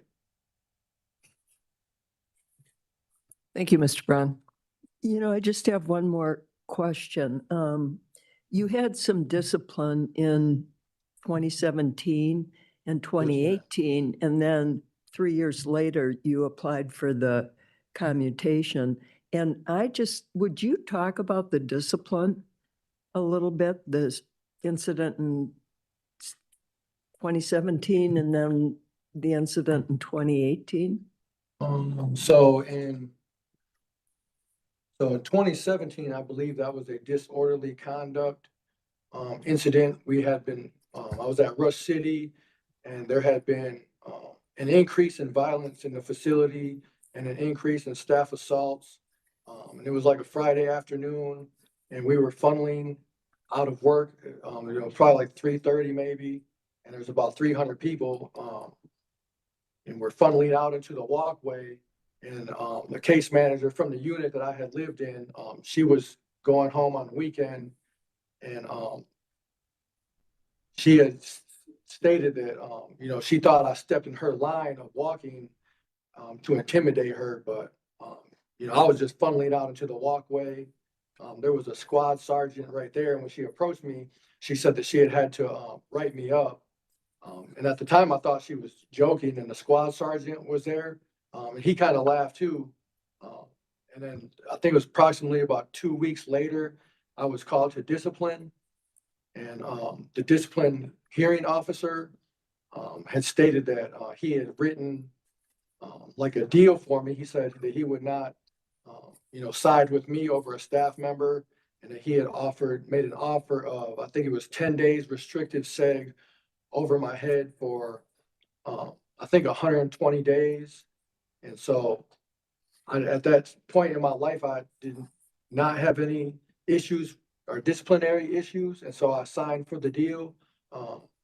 And I had went to my 20-year life review probably a few months after that, where we had also discussed that write-up, and I was stepped down to medium custody. In the 2018, I'm not aware of the 2018 Broken discipline. lamp. Broken lamp is what it said. Oh, the broken lamp. I think a clip broke on it, on my lamp, and the lamp still worked, and I just kind of taped it to my bunk because I use it for reading. It was just like a clamp. There was just like just the plastic had broken on it, and so they had doing a random cell search, and they seen that the clip was broken, so they just confiscated it, and I just had to sign for it that they were going to dispose of it, I believe. Thank you.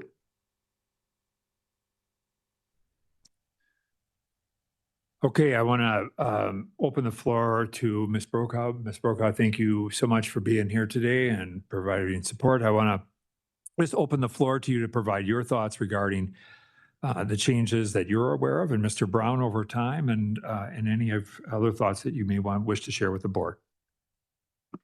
Okay, thank you. Thank you for having the opportunity for me today to speak in support of Trevor. I just really appreciate the careful consideration and opportunity that you're giving to him and to everybody who's presenting before you today. I know that Trevor takes this opportunity to meet with you very seriously. I have prepared a statement today because I'm a little nervous. It's about 5 or 6 minutes. That's fine. My name's Julia. I wholeheartedly support Trevor's release from prison as soon as possible through the step-down process and on work release. We met in 2023 when he was in a college program at MCF Faribault, and we connected over a shared interest in sustainable agriculture. Since then, I've had the honor of becoming his friend and a collaborator on various projects. I will share more about some of those projects, but I first want to speak to Trevor's character and transformation. I want to emphasize what he shared in the beginning, his profound remorse for having killed Tucker Calvin Wilson, who everybody knew as Calvin. and his commitment to live in ways that honor Calvin's life and family. He has been consistently upfront and honest with me and all of his community members about the violence that he committed that led to his incarceration, and acknowledges his responsibility in all of the events that led to Calvin's murder. I know that this weighs really heavily on his mind every day, and it guides his approach to how he lives his life and his support of others. He often shares with me how his actions impacted Calvin's family and community, and decades later, he carries that grief every day, sometimes getting emotional and choked up on the phone with me when the subject comes up, and not in a self-centered way, but one that I can see is true remorse and empathy. And I genuinely believe that Trevor is a true example of somebody choosing accountability and transformation when faced with the consequences of his actions. And I know he'll continue to live his life in ways that really honor Calvin and work to prevent the same cycles of violence from happening again to anyone else. Trevor is adamantly against violence, citing the impacts of his own actions as the reason for this practice. And he practices a deep and profound philosophy of love and care to those around him.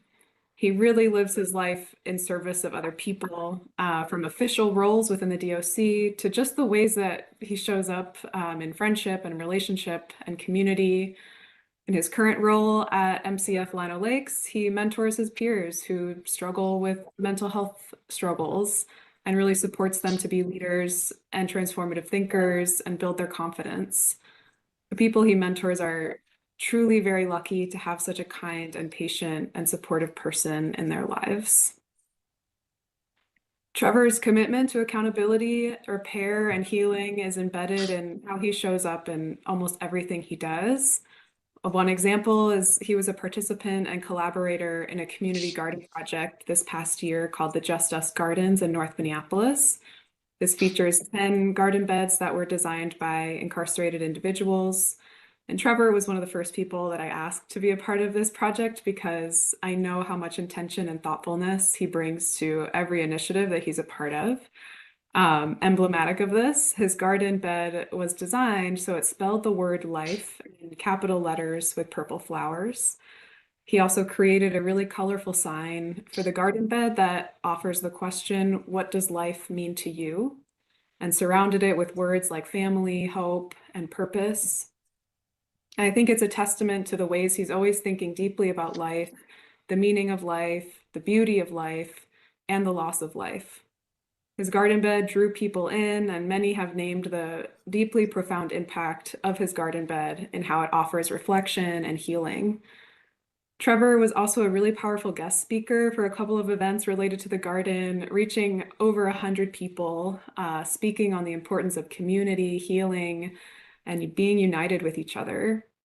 When I've offered to provide him speaker honorarium for these presentations, he specifically asks that I donate the money to somebody in need. Another profound way that you all have noticed in his release plan is his vision for a trauma-informed farm called the Green Zone Ministries. He has meticulously designed these exceptional blueprints for the garden and homestead, featuring fruit trees, vegetables, maple trees, community buildings for housing, and to just bring people together. In many of our conversations, he asked for advice and guidance on growing different fruit tree varieties, just really eager to know which ones are going to grow the best in cold Minnesota growing zones. He just wants to create abundance and healing through nutritious foods for others and a place where people can come together and learn from each other and heal. I think it's a beautiful and sincere way to honor Calvin's family's request that he live a life in service of others. I also want to mention, and I say this with his permission, that he struggles with a chronic health condition called ulcerative colitis. This is incredibly uncomfortable. It causes ulcers in the intestines and a weakened immune system. And to prevent painful flares, it requires a specific diet free of processed foods, which can be really challenging to achieve while incarcerated. I get really worried about him as his friend for his overall health and how he has to navigate a complicated chronic illness without the comfort and care of home. But in spite of this, Trevor remains relentlessly optimistic and devoted to the care and interests of those around him. When the discomfort of his illness occasionally wakes him up in the early mornings, he focuses instead on the different moths that he sees in his window and tells me about it because he knows I have a PhD in entomology and that he knows I love to hear about insects. So it's just this emblematic way of his relentlessly positive attitude and a seemingly unshakable sense of care, even when he might be going through a tough time himself. On a more logistical note, I want to emphasize my continued support of Trevor's goals post-release. My background and doctoral expertise is in sustainable agriculture and restoration ecology, so I'm well connected with many networks of potential opportunities for him to pursue his interests and skill building in food production, farming, agriculture. I know of paid apprenticeship programs through the University of Minnesota and other certification and training opportunities with agriculture organizations in Minnesota that he would be very well qualified for. My day job is with a conservation organization, and I often hear about free trainings offered through state agencies and other institutions to gain skills and employment. These include programs like Tree Trust and Unidos, who do multi-week paid apprenticeship programs to learn about arboriculture or jobs in green energy and sustainability. I'm also connected to various grant programs available to provide funding for emerging farmers, which helps provide startup funds for something like the Green Zone Ministries program. I work a flexible remote job, and I can check my phone regularly throughout the day if Trevor needs support for anything. He's someone who's always eager for feedback and is always seeking ways to improve himself, and I have no doubt that he would reach out to me if he needed help with anything. And in closing, I just want to say that Trevor is already an incredible friend, community member, would only increase his profound impact as a caring, loving, and thoughtful person in his communities if allowed the chance at release. I know that his persistence, his dedication, his resourcefulness, and kindness would ensure his ongoing success. I truly hope that you can offer Trevor compassion and support in getting him out on work release and back into the community as soon as possible. Thank you again for your time and your consideration. Thank you, and thank you so much for being here and being a support to Mr. Brown. I did say I learned a little bit about like grape varieties and blueberries and so forth that are available to grow in Minnesota from your plant here, which I found interesting because I would like to have a plum tree someday. All right. Thank you so much. With that, Mr. Brown, before the board begins discussion and deliberation about next steps, I want to briefly open the floor to you for any final comment. Again, I would just like to extend the Wilson family and community my deepest apologies for the irreparable harm and void I created in your lives. Apologize to all those who were directly harmed by the far-reaching ripple effects of my actions that December night in 1998, and for the person I was in general back then.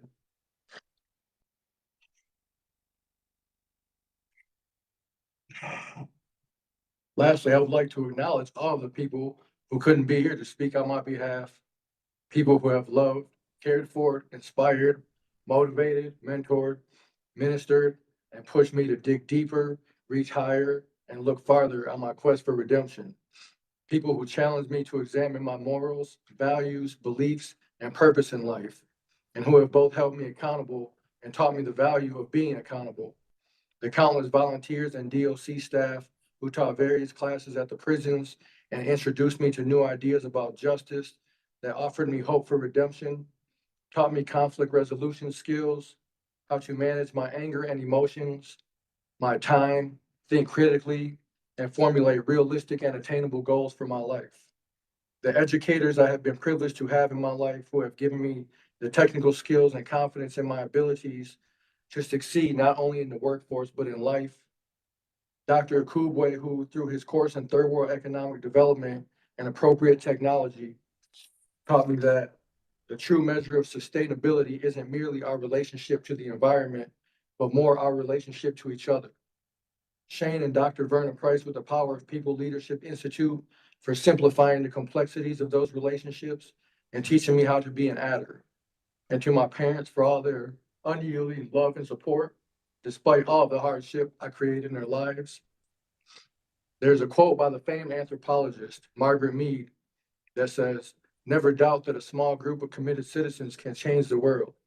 Indeed, it is the only thing that ever has." While this relatively small group of people has not changed the world, they have certainly changed mine. And I just want to extend them my eternal gratitude for the profound impact they have had upon me. I would also like to thank my case manager, Eric Hessness here. Could you step out for a minute, please? And all the DOC staff for the hard work they did in preparation of this hearing today, and all that they do every day. Lastly, I would like to thank my friend, Dr. Julia Brokaw, for speaking here today on my behalf, and this board for the opportunity to be heard. Thank you. Thank you. At this time, we will close the Q&A portion of the hearing and move to board discussion. During board discussion and deliberation, the board will not entertain any questions or allow interruptions. And with that, I would open this to the board for discussion.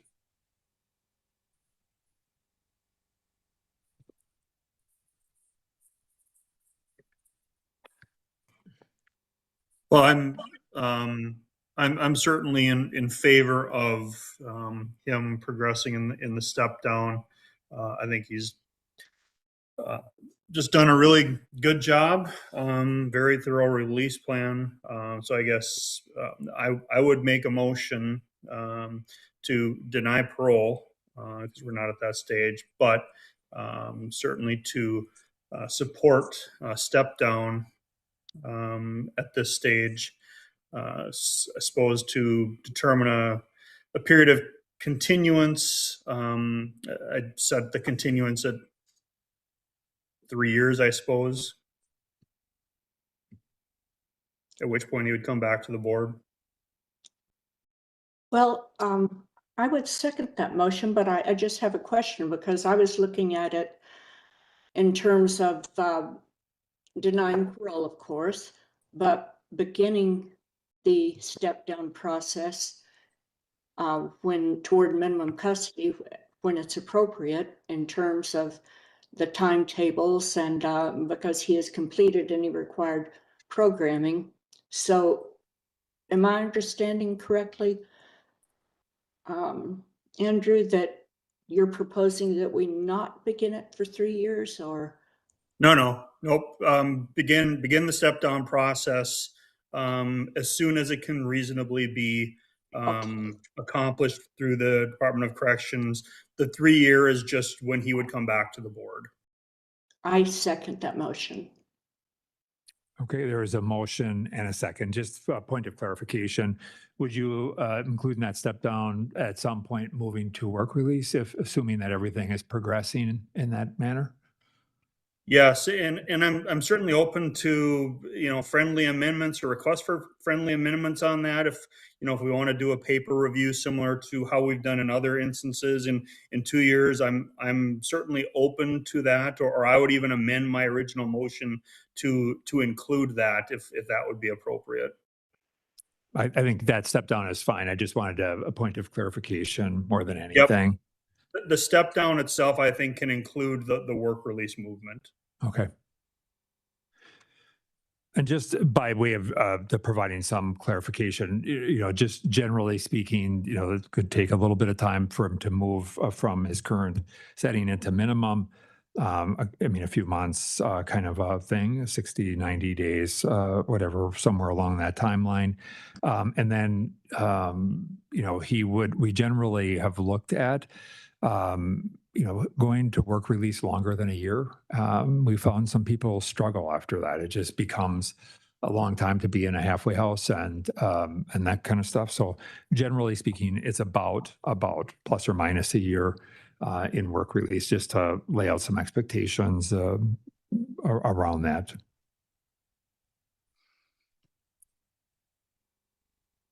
All right. We have a motion, we have a second. I think obviously we remain discipline-free and continue working on that refinement of that release plan, even though it's quite comprehensive. Some of the things that you had even suggested in your release plan, like you had talked about accessing somebody to help you process on a monthly basis that your release. And I think really what this next 3 years is about is how do you live both practically and in your head outside the fence. And I think that's really what this is about. And so, I would just put on you to begin practicing for that release and that transition by, you accessing or requesting a time for somebody to process just, what this is all about as you begin working in the community and at different job sites and so forth. I think those things are just really worthwhile experiences and really are practice for what you do upon release. So we have a motion and a second, and the expectations, I'll call the vote. To the motion, Board Member Bray, Yes. Board Member Earhart, Yes. Board Member Larson, Yes. Board Member Ramstead, Yes. and Schnell votes yes. The motion prevails. Mr. Brown, you've heard where we are. We really want you to continue the good work you're doing, and know that it's recognized. And you'll be coming back before the board here in 3 years, at which time it will be the place to begin for the board to consider your eventual release to parole. So we wish you the very best. Any questions about any of this? Not at this time. Thank you guys very much. You guys have a wonderful Christmas. Thank you. You too. Take care.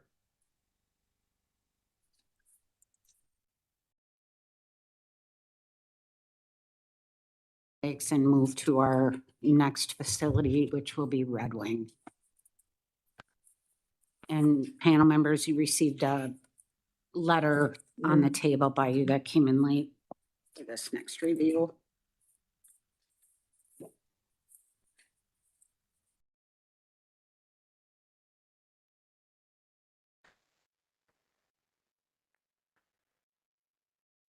Okay, there's one. There you go.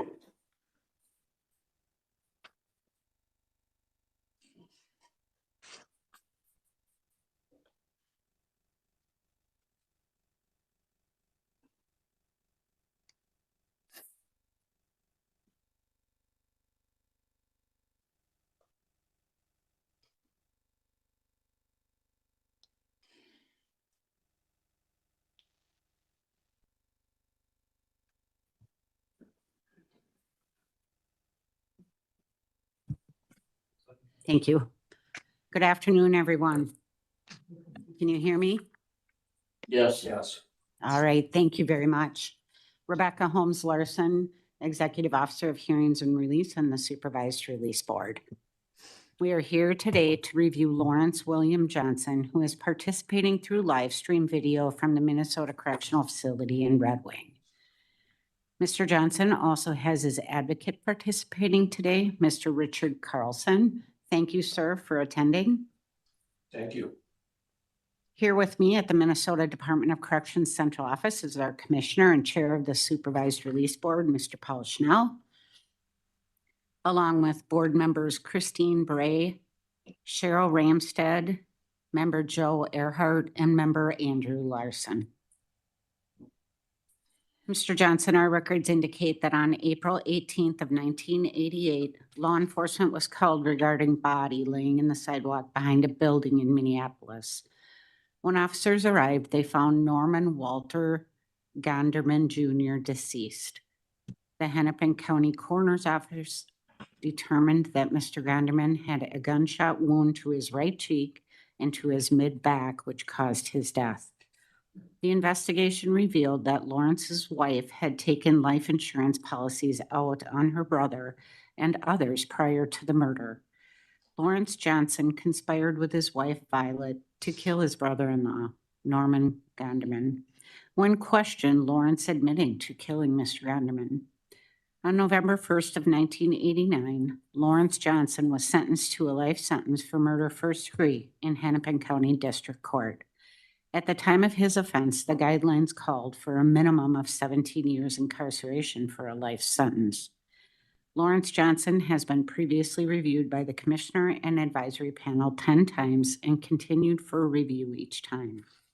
Mr. Johnson was allowed to transition to a minimum custody unit in September of 2023. However, he failed the program in March of 2024. Mr. Johnson was allowed to transition to minimum custody again in October of 2025, where he remains today. Today's review represents his 11th review after serving approximately 37 years of incarceration. His minimum parole eligibility date occurred on April 17th of 2005. Thank you. I turn this matter over to the board. Commissioner. Good afternoon, Mr. Johnson. How are you today? Good. Good. You've been through this, obviously, a number of times. I'd like to start off by asking you to tell the board what it is you'd like to see happen as a result of today's meeting. Like I outlined in that letter, to be forwarded for release. I know there's some mental health issues that need to be addressed and set up ahead of time. I was not aware that the DOC would do that. I have talked to Dr. Aaron Seabright. I can't remember the name of the psychologist I just saw. She was familiar with Miss Seabright, who recently got her doctor's license, and she's practicing down in the Austin area. But other than that, I don't have the resources anymore, or, that area since my fiance passed away, to know exactly what is in that area. But I do have a house and a vehicle down there. I do have potential jobs at Hormel and Tandem Products Incorporated. Tandems. I have a friend that's working there, and he said that his supervisor said that as soon as I walk out the door, that they'd be willing to give me a job.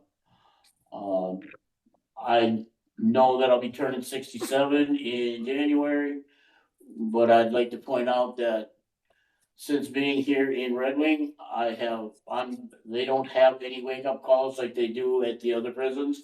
And I have been getting up at 3:30 every morning, going to the bakery and working my 6 or 7 hours, depending on what's needed.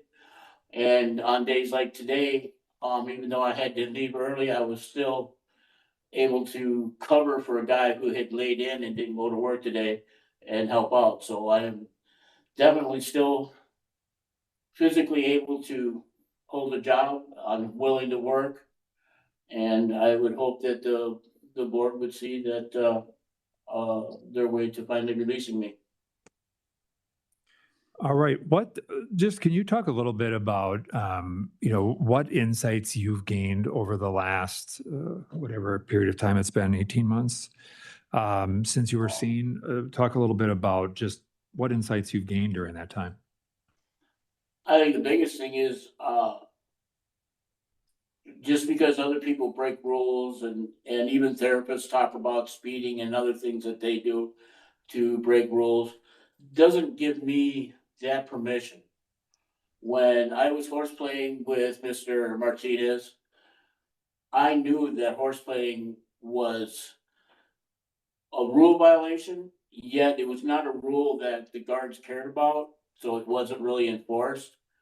And I also learned that, cameras can't tell intent.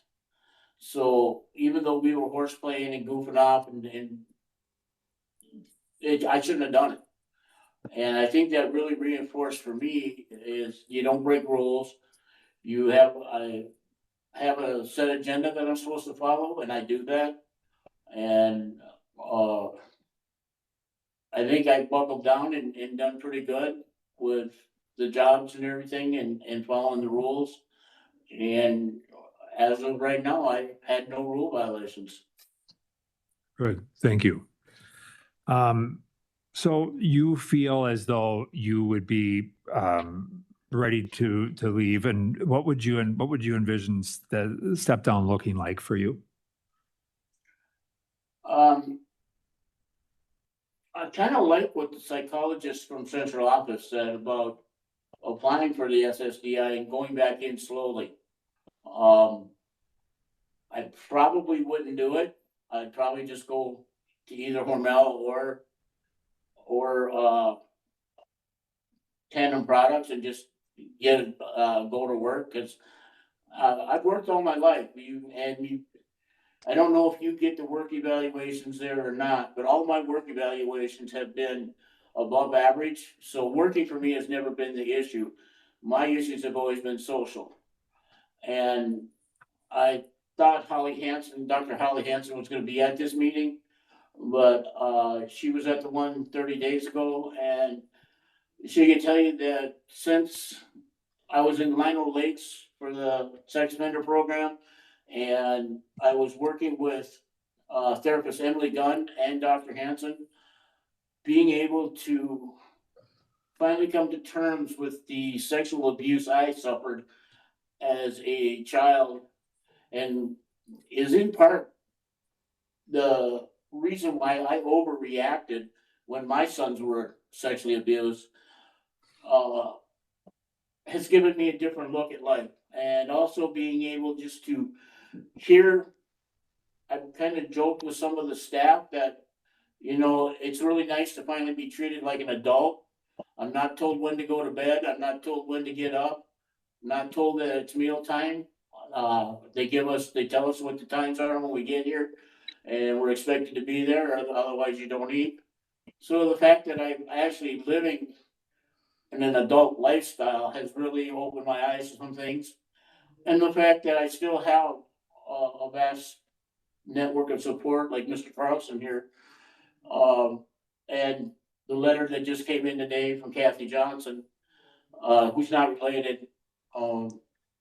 I've maintained that support. I reach out when there's issues, and when I do see things, I go to staff with them. That's not something I've done in the past.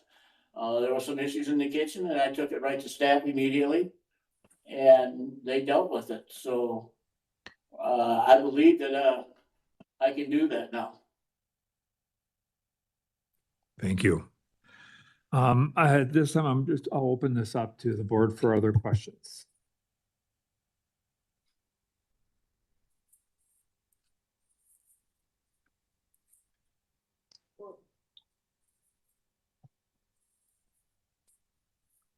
Mr. Johnson, I have two questions. They're sort of unrelated, but in your letter, you said, I believe there's no incarcerated person that has the level of work experience nor the education I have. And that may very well be true. I thought that's quite a statement to make. How do you know that?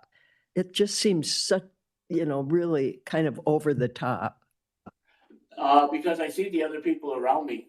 I see the guys that just take swapper jobs just so they can stay in the unit and get onto the phone all the time, or get on the kiosk or play card, play poker, or whatever they're doing. When I was earning my AAS degree from Lakewood Community College, I was also an Insight at the time.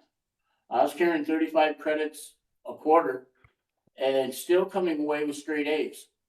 And I think that the fact that my BA degree is summa cum laude shows that I was applying myself. I wasn't just doing it to say that I could do something. I was doing it to learn.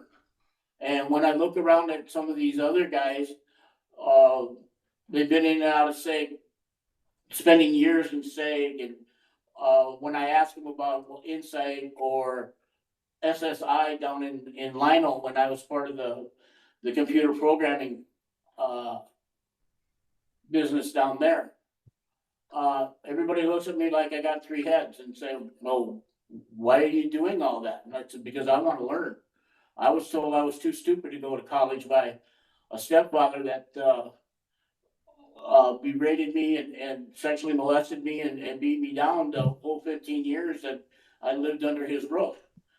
And I have overcome that, and I've learned to sit and look around at the other people And there are a lot of guys that have done a lot of the same courses and classes that I have, but I don't know of anybody else that's earned 3 degrees while they've been incarcerated. And it just comes from the experience and talking to the people around me. So I was told to put my best foot forward in that letter. I didn't like writing some of that stuff because to me, it's like you said, it's bragging. I don't like to brag, but on the other hand, I've never really done that, put forward all the classes I've been in, all the groups I've been a part of. I've never said that to anybody before. And while I was in Lino, none of that stuff ever got recorded. So now I went back and I sat things through. I talked to case manager Brolick about it. She wrote down some of the stuff and checked into it. Case manager, am I gonna say it right? Vetrus. Case manager Vetrus went through and looked up some of my own things, because with the 2 bin rule, I have to send everything out. And luckily for me, I got Mr. Carlson here, and he has all my certificates, he has my degrees, he has all the vocational Excuse me. things. I totally understand that you're very well educated and you work hard.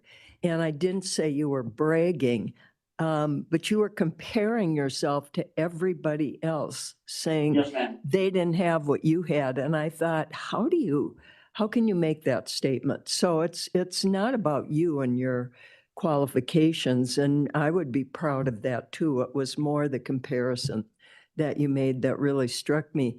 My other question is about your house and the rent. So somebody is renting from you now and Correct. they're paying you rent. But do they hang on to the rent or do they send it to you while you're incarcerated? Right now, he's only paying for the renter's insurance. He said that he'll pay the balance once I'm out. I didn't want to lose the 10% for him sending it in. Thank you.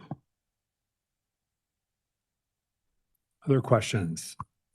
You said, Mr. Johnson, that your problems have related to social, and you didn't elaborate on that. But I note that your file, as recently as half a month ago, talks about verbal warnings for inappropriate conversation with a female nurse, and that you did 2 times before in health services. Is that what you meant by social problems, or what did you mean by social problems, and what's your explanation for crossing obvious boundaries by referring to department staff as angel and in other inappropriate ways? I asked the nurse in question here. She told me her name. I couldn't pronounce her name. And I said, well, would it be all right if I called you Angel? She said, yes, she didn't have a problem with it. She said, but my mom wouldn't call me that. That was her comment. Now, one of the other nurses heard me say it, and she's the one who wrote the report. So I did ask for permission. I received the permission. I was not aware that it would be an issue with somebody else hearing me say that. So I don't know how else to answer that other than that was what happened.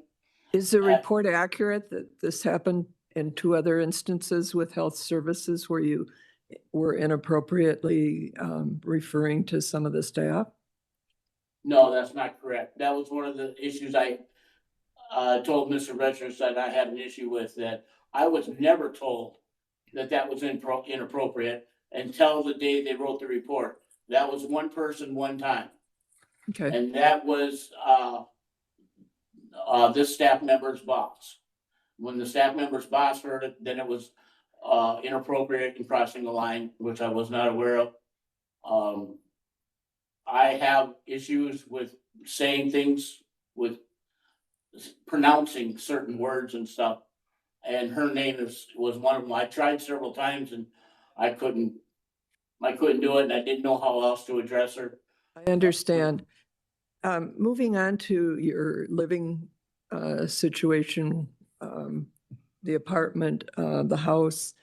Have there been other people who've been keeping track of the house for you while you were incarcerated? Yes. And as you see, have there been issues related to your trusting those people when they weren't worthy of your trust? yes, ma'am. And I- how do you know in this instance, when you've trusted somebody for a number of, I don't know, years or months, that trust is appropriate? And what do you do if it's not? If it's not, then the relationship ends. How do I know? I can only know by asking my support people if I think there's something wrong. I will turn to somebody like Pastor Trent or Mr. Carlson or somebody else in my support network and say, hey, here's what's going on. Do you think this is appropriate? Or I will look.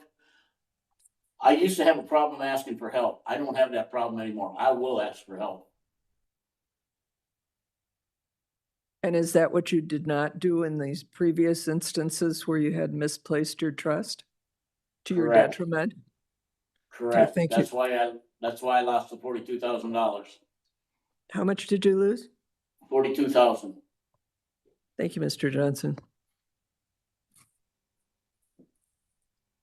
Mr. Johnson, just one question about, I know that, you have your gate money and you have a small amount of money in your spending account, but what do you feel is your, kind of your assets if you were paid what you are owed as you release, as you talked about, so that, you weren't subject to the 10% reduction as the money being sent in. So what do you feel like you're owed? From About people? 7,000. 7,000, okay.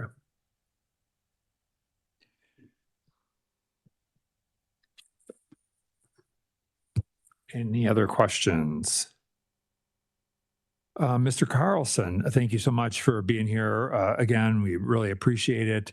I'd like to just, at least at this time, just, open the floor to you for any thoughts you have for the board, and go from there. Thank you. Not all of you may know this, but I was Lawrence's trial lawyer all those years ago. After the conviction for first-degree murder, that normally would have ended my relationship with him. I would have moved on, he would have moved on, it would have been the end of it. There was a complication in his case, though, and it had to do with the fact that both he and his wife were convicted of this offense. Now, they had two little children, by that time, I believe ages 4 and 2. And in all candor, I don't think there was a person on either his side of the family or his wife's side of the family that was fit to raise a dog. The kids were taken into foster care, and due to some major differences between child protection law now as compared to what it was all those years ago.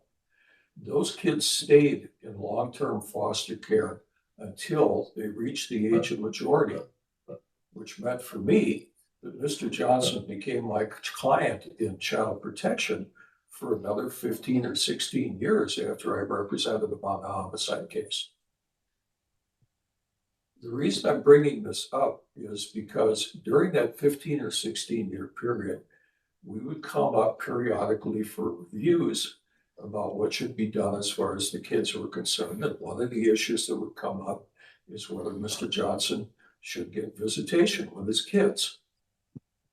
Candidly, the case was switched every 2 or 3 years for another judge. I think there were a total of 4 or 5 judges that handled it during that period of time. One of those judges granted them visitation and actually took the county to task for even thinking about denying him visitation. All the rest denied visitation. As we went through those hearings all those years, 6 months or a year, or whatever it was that they were happening, there were tons of disappointments for Mr. Johnson. As his lawyer, I was able to watch how he handled those things, knowing that similarly to the parole process, we would be in front of another authority, would be making some major decisions on his life in another 6 months or another year. My perception of it is that in this very, very important issue having to do with his children, he handled himself extremely well. Something else happened during that period of time too. Gradually, as the years went by and the kids got older, the relationship with Mr. Johnson became a little bit more than an attorney-client relationship. It became a sort of a mentor-mentee relationship. You should know that I believe it's probably now about 30 years ago that Mr. Johnson was given by my wife and me my home phone number. It's practically unheard of for defense lawyers. I did that because I trusted him not to abuse it. And in all those years, he has never abused that.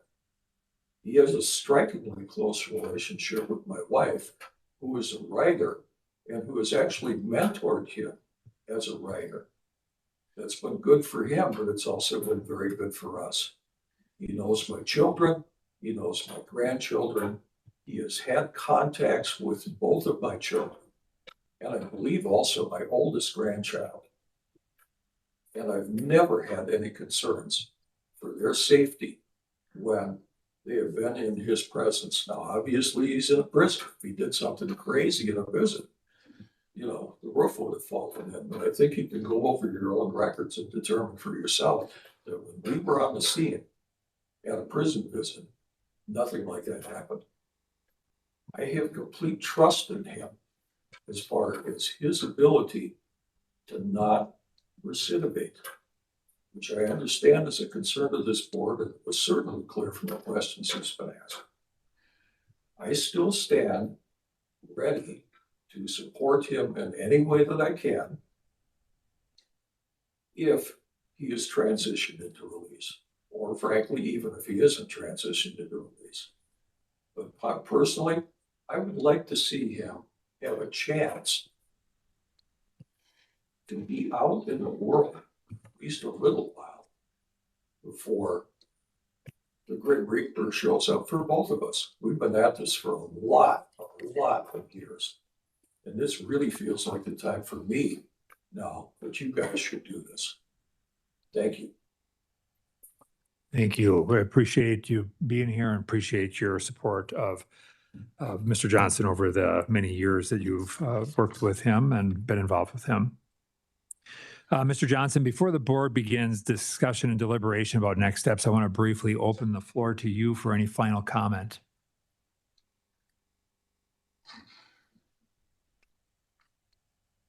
I really don't know what to say, or other than the letter and how I present myself now. I'm not the individual that committed the murder almost 4 decades ago. Through the education, through the work with Dr. Hansen and therapist Emily Gunn, things have really changed for me. As I stated in there, I'm not worried about bullets flying my way anymore, or who's going to abuse me or take advantage. Yeah, I do have some issues around trusting people. I tend to be too trustworthy and don't get to know people deep enough before I trust them. Hence the issue with Mr. Stevens. But I have support that I will definitely go to now. And I think with Mr. Carlson and his family, especially his daughter Jenna and I are like brother and sister. And as you mentioned, I am the godfather to his 2 granddaughters. I really am learning new things. I am learning that the correct way to approach people and the interactions. They only mentioned in the report about Quest 180 but there's also a couple of other Christian groups that are relatively new, but they said that they're willing to support me too. I met these men through the Rechites Encounter with Christ group that comes in, and I still have the people from Bundles of Love. I just sent out 36 sweaters and and an Afghan to them, and I have 20 more sweaters and 3 blankets ready to go. So I have ways to be socially interactive with people. All these people are behind me, and they've all written letters in the past. They they don't think there's any use in writing new ones, so they are hoping that I get out. And as Mr. Carlson stated, he's willing to pick me up and do whatever. A lot of these people I have not physically met, but just have met through correspondence and the phone, say the same thing. So, like the lady, and I'm sorry I don't remember her name, that wrote that psychologist report. I just have to be careful of not being over trusting, because I tend to trust somebody until they do me wrong, and unfortunately, the last person that did me wrong really hurt me. So I will continue to work on that, and I do have some really good support people out there, like Richard and Pastor Trent. They're my 2 oldest people that I call friends, and I'm glad that they call me friend. Excellent. Thank you so much. I really appreciate it. Is there something else? I didn't mean to cut you off. No, you didn't. I was gonna say, I don't know what else to say. Okay. I'm not really good at these type of things, and I'm sorry I'm not, but I'm doing the best I can. No, you did fine. You did fine. Okay, at this time, I'm going to close the Q&A portion of the discussion and move to board discussion and deliberation. The board will not entertain any questions or allow interruptions during this time. And with that, I would open the floor to the board to discuss next steps.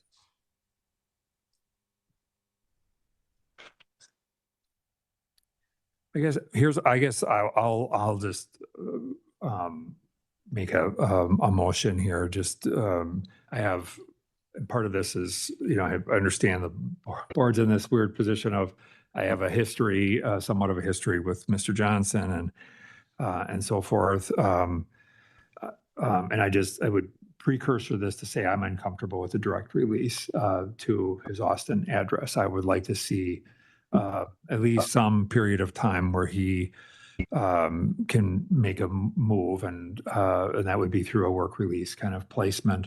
And doing something like that down south in Rochester may be the option. So I would move that we deny parole at this time, but we transition him to work release, something that would be geographically appropriate, as soon as that could be arranged, and that he would do that for a period of 8 months. And at that time, he would be seen by the board.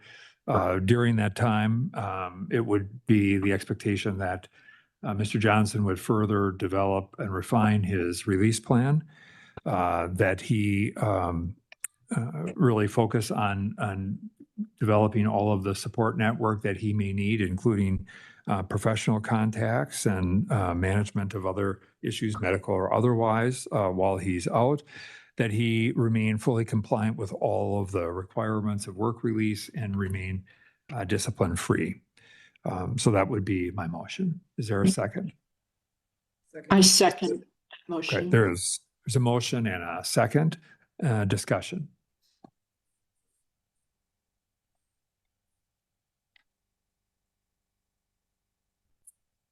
Hearing none, we'll move to a vote. To the motion, Board Member Bray, Yes. Board Member Earhart, Yes. Board Member Larson, Yes. Board Member Ramstead, and Schnell votes yes. Mr. Johnson, you'll be moved forward here, and we will work on a work release placement, and that really is just about transition and being out and about and that kind of stuff. And you'd be seen then in about probably by the time we get done, it would be about 10 months. By the time we would do this, a couple months for placement and then get you out into work release. And that assumes a bed and that kind of stuff. But we would look probably at Rochester as where I think would be the most appropriate location for work release placement. So we'll see what work release can do around arranging that. But this would be a plus or minus, of wanting to move this as quickly as we can, but recognizing we have bed space issues to manage and all that kind of stuff. Any questions about that? No, sir. All right. Would they, Yeah, go ahead. I'm sorry, I do have one question. Would they, being in Rochester, will they still help me get my driver's license back? When I was in Stillwater, they said all I had to do was pay the $20, but I have to go to Hennepin County in person to pay that, I guess. Well, the transitions folks can work with you on how all that happens. Okay. I don't know the answer to all of those questions, but the transitions folks and work release can help work through that. Okay, thank you. Okay. All right. Good luck to you, sir. Thank you. Thank you. Well, I guess you're full time guest, so.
I can't hear you.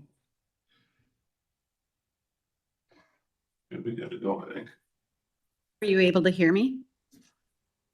How did those rules? Can you hear us? Yes, can you hear us? Yep, you're loud and Very clear. well, thank you. All right, great. All right, and Mr. Bowers, is that your advocate to your left? Yes, Great. it is. Thank you. I couldn't see for sure, so thank you very much. All right, good afternoon, everyone. Rebecca Holmes Larson, Executive Officer of Hearings and Release and the Supervised Release Board. We are here today to review Dwight Earl Bowers, who is participating through live stream video from the Minnesota Correctional Facility in Faribault. Mr. Bowers also has his advocate participating today, Ms. Ruth Deckenbach. Thanks so much for making the trip. Here with me at the Minnesota Department of Corrections Central Office is our Commissioner and Chair of the Supervised Release Board, Mr. Paul Schnell. Hey, Bo. Along with board members Christine Bray, member Joe Earhart, member Andrew Larson, and member Cheryl Ramstead. Mr. Bowers, our records indicate that during the early hours of August 23rd of 1990, you became involved in an altercation with a male acquaintance, Todd Hanstead, and his ex-girlfriend's apartment in North St. Paul.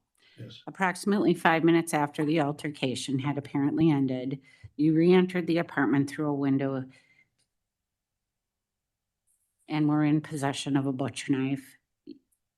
Mr. Bowers approached the man that he had the altercation with and stabbed him with the knife and fled the scene. Several hours later, Mr. Bowers was found sleeping in the garage of the apartment complex and was arrested. On December 13th of 1990, Dwight Earl Bowers was sentenced to life sentence for murder first degree in Ramsey County District Court. Mr. Bowers has previously been reviewed by the Commissioner and his advisory panel 3 times. Mr. Bowers was paroled to intensive supervised release on October 25th of 2021. He transitioned to standard supervised release in October of 2022. And on September 17th of 2024, a DOC warrant was issued for alleged violations of his condition of release. Mr. Bowers has been in custody since September 17th of 2024. Mr. Bowers was charged with felony terroristic threats, reckless disregard. On December 30th of 2024, Mr. Bowers pled guilty to an amended charge of gross misdemeanor threats of violence.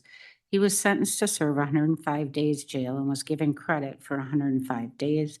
He was also given probation with conditions by the court. On January 14th, 2025, Mr. Bowers had his violation hearing with the DOC hearing officer and was found in violation by his own admission to violations of his conditions of release, specifically failure to refrain from assaultive, abusive, violent, harassing, stalking, threatening, or other behavior that poses a risk to public, failure to refrain from being in the presence of a dangerous weapon, a knife, and failure to remain law-abiding. On January 28th of 2025, the Commissioner of Corrections revoked Mr. Bowers' parole status. Today's review represents his violation disposition review, and at this review, it is the duty of the board to decide on the revocation period. Thank you. I turn this matter over to the board. Commissioner? So, Mr. Bowers, good to see you again. Likewise. Just, I think, one of the things that's key is, for me, and I would imagine for my counterparts here on the board, is what went down here? What have you learned? And how can we be at all assured that there won't be issues like this going forward? Well, thank you for that question, man. It's something that I've been meaning and pounded on for the year now, almost a year and a half that I've been locked up in here. One of the things, Paul, that I'm real cognizant and mindful of when I last met with you in a setting like this here, and here it is that you asked me some questions about what do I want to do when I get out. I don't take this your board and the things that y'all doing lightly. I think it's very serious what you're doing.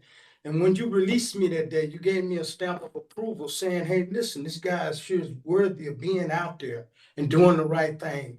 I know, and by me doing this is a reflection upon not only on my character and the standards that I set for myself, but also the standards that you and the other board members that sit there and provide for anyone coming up to you guys in this type of position that I found myself in, especially taking the life of a human being. On the night in question, man, it's one thing that I think is very important for me to express this part of it, is that every step of that way, none of the training and stuff that I had done for those 31 years of being in these cognitive behavior classes and all the classes that you allow for us inmates to take place in this place, they all was in play at that time. Here it is, Mr. Burnell was lived in the Ebenezer Tower with me. I knew of him, I didn't really know him, and my dealings with him has been real limited, especially on the first of each month. We was both volunteers, the loading and unloading the food truck give out that we do, and we pass out eggs and things to the community of the elderly people there. And he was a part of that volunteer crew with me. So I had contact with him on those occasions.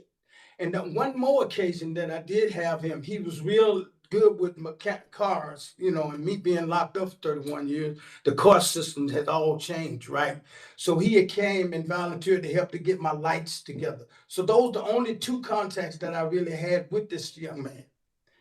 Well, until August the 27th, the night of August the 27th, about 3 or 4 months, 3 or 4 days before the first of the month, I get a knock at my door around about 7:30. Here it is with Mr. Purnell. He had came to my house and he was asking me for charity for $50 if I would lend him $50 until to get his Social Security check, which was going to be that following week, first, which was about 3 or 4 days later. He assured me that it was going to be in there. I say fine and dandy. He was in my apartment. I said, well, look, I don't have it on me. I have to go down to the ATM machine and pull it out. I did that and came back up. As I was escorting Mr. Purnell out of my house that day on the 27th, he stopped and turned around and said, hey, listen, I said, you got a computer, which I had one laid out. But I also had another computer on a shelf in my house. So evidently when I was out, he must have looked around and seen that. He inquired about that other computer. And I say, he said, I said, you got the computer. I need one. Are you willing to sell that one? I said, well, it's an older model, man. And I don't, he said, does it work? I said, sure. So we plugged it in to see that it worked in, right? So I give him that. He said, well, listen, Mr. Bowers, I tell you what, let me have this here on credit. I will give you an extra $100 on the first of the month. I would do that. I said, okay, cool. He said, and that was the end of that. 2 or 3 days went by and I didn't think about it or anything. I thought maybe he was going to come to me. So the day in question that all this took place, I went through my regular routine, which was the first. I go down to the Catholic Charity, grab them 3 watermelons that's already loaded to that unit there. I take it to the work area where I was at, the staging area, which was outdoors in the staging area where the elderly smoke their cigarettes and stuff, and that's where I served at. I have done this for about since the summer came in, about each month, like clockwork. That was my duty for as the volunteer part of it. So what I had done this day, around about 1 o'clock, I goes upstairs, grab the tray. I had already got the watermelons out. I grab my tray, I grab a knife, I grab my cigarettes, and I grab my car keys and stuff. I went out my apartment. It's because Mr. Purnell lived on the 2nd floor, I just climbed the stairs up to his door to check on my money. So as soon as I opened the door, Mr. Purnell was right there with a food cart tray, one of them big baskets. I don't know if he was coming or going, but the basket between me and him. And I asked him, I said, oh, hey, how you doing, Mr. Purnell? I said, you got my money? He said, yeah, sure. He reached in his wallet and pulled out $50 and gave it to me. And then I said, you owe me another $50. He said, that's when his whole demeanor changed. He looked at me and said, no, I don't owe you no other $50 because that computer you gave me didn't work. I said, okay, well, give me the computer back. He said, well, no, I throw it away. So, and then I insisted, say, hey, listen, man, you're going to pay me for it or give what? And that's when he raised his voice at me and made an attempt like he was coming toward me. And that's when I said, hey, man, please don't hit me. Please don't hit me. Now, all the time I had this knife, but I didn't never pull it on him in there. What I did, I bagged up out the stairs, got down the stairs way, and when I got halfway down the stairs way, I reached back and I said, man, you could take that computer and stick it in your ass. And I said, don't you ever come knock on my door again. And I went on by my room to my house, and I went and sit down. Now, this is where my training and stuff had kicked in. I sit up there and I did my tapping, my breathing, and my exercise that I have learned throughout the whole thing, and the things that I teach, not only at the Catholic Charity, but also at Goodwill, to the students and my clients that I have as a reentry program that I deal with. Here it is. I use those same tools, the behavioral change and everything. I took my breathing and took my time, and then all of a sudden I said, you know what? I went through the scenario. He ain't worth it. I shouldn't have never brought that in my circle. I shouldn't, all those things that I'm knowing that kept me safe. And one thing that always came to my mind, Chanel, is the fact that not once did I ever think to lose track of the fact that I never want to get as angry as I got to do what I did that first time to be in here. What I did that first time was a cowardly and mobile act. He didn't deserve it. Their family didn't have to go through that, and I felt real, real bad about that. And I think I expressed that throughout my whole, the demeanor of my whole life that I've done in prison. Now, the thing is that when I did get downstairs and I calmed myself down, 15 minutes later, I said, all right, okay, let me get back together. Let me go on about my business. I come downstairs feeling a lot better, and like Jimmy the Cricket, here this dude right here at the door. As soon as I open this door, here he is again. As I come out the door and he turned around, he saw me. If you look at the videotape, you see that I'm bagging up. And as he bagging up, and I'm saying, man, I hollered because I saw the staff there, and I said, hey, man, don't hit me. And that's when the staff came and intervened. However, I am very cognizant, man, that the optics look real terrible. I seen the video and I said, oh my God, this thing don't look good. I mean, because what came to mind is something that Julie Melpass had said to me at Lionel Lake, a therapist there, that I was in therapist for about 3 years there. And she said something to me that came back to mind. And I thought about this as I was in the county jail. And she said, Dwight, she said, young man, the only thing that would ever send you back to prison is your criminal thinking. And I'd be damned if that's not so true. Because at that moment, that was a criminal act that I done as I looked. I said, man, even if I didn't show no video, y'all didn't have no video, I was still in breach of the contract in which I signed with you guys. And I'm wrong. Even if y'all didn't have that, I was still in breach of that contract. And I took ownership of that, and that's why I pleaded guilty to the charges that were presented to me. I took full responsibility of that. I'm not looking at anyone to blame in that situation. But the good thing about it, because it took so long, because the day of the happening, we waiting for the police to come. They never showed up. I had to get back to work. And when I did finally show up, me and Mr. Purnell, we had reconciled each other because we were still in the building. I had made arrangements to get moved out of there. And that's when Catholic Charity helped make me sure they bought me for to get my furniture moved out and my housing to put me up in the apartment until I can had another, my worker to give me another place to live.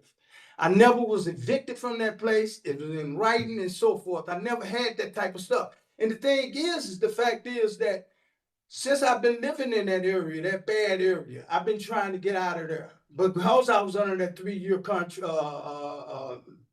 contract of housing, they wouldn't let me out of my lease. My car had getting stolen and so forth and so on. I don't want y'all to ever think that I feel like I'm the victim in none of this. This guy that was wrong, and I understand that, and I'm willing to take whatever came that way. But one of the things I did do is that I didn't let that deter me from continuing on with my calling. I am so thankful that a piece of my mind had gotten lost out there. And I had to come back up in here and find it. It was in room 219. So I went in there and found that piece of my mind. And I'm so thankful that God had restored back to me my sense of discernment in those matters.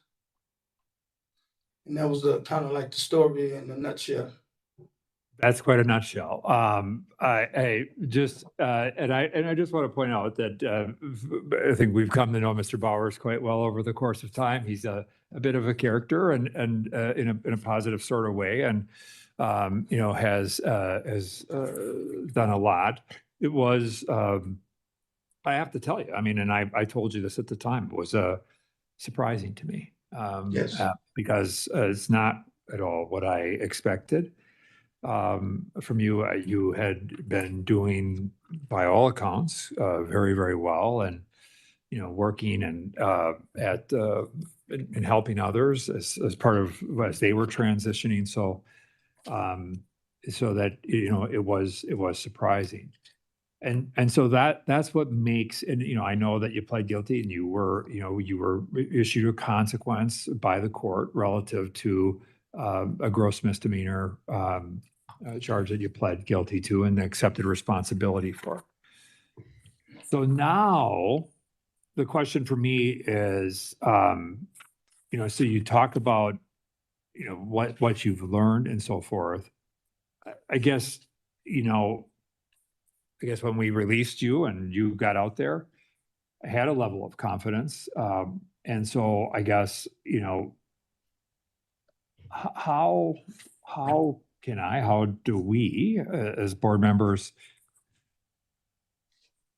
look at this and say, is Dwight Bauer safe to go back into the community? Because I thought so last time, but as you pointed out, criminal thinking kind of got the best of you in this situation. So how do help me move forward so that there's a level of trust? Well,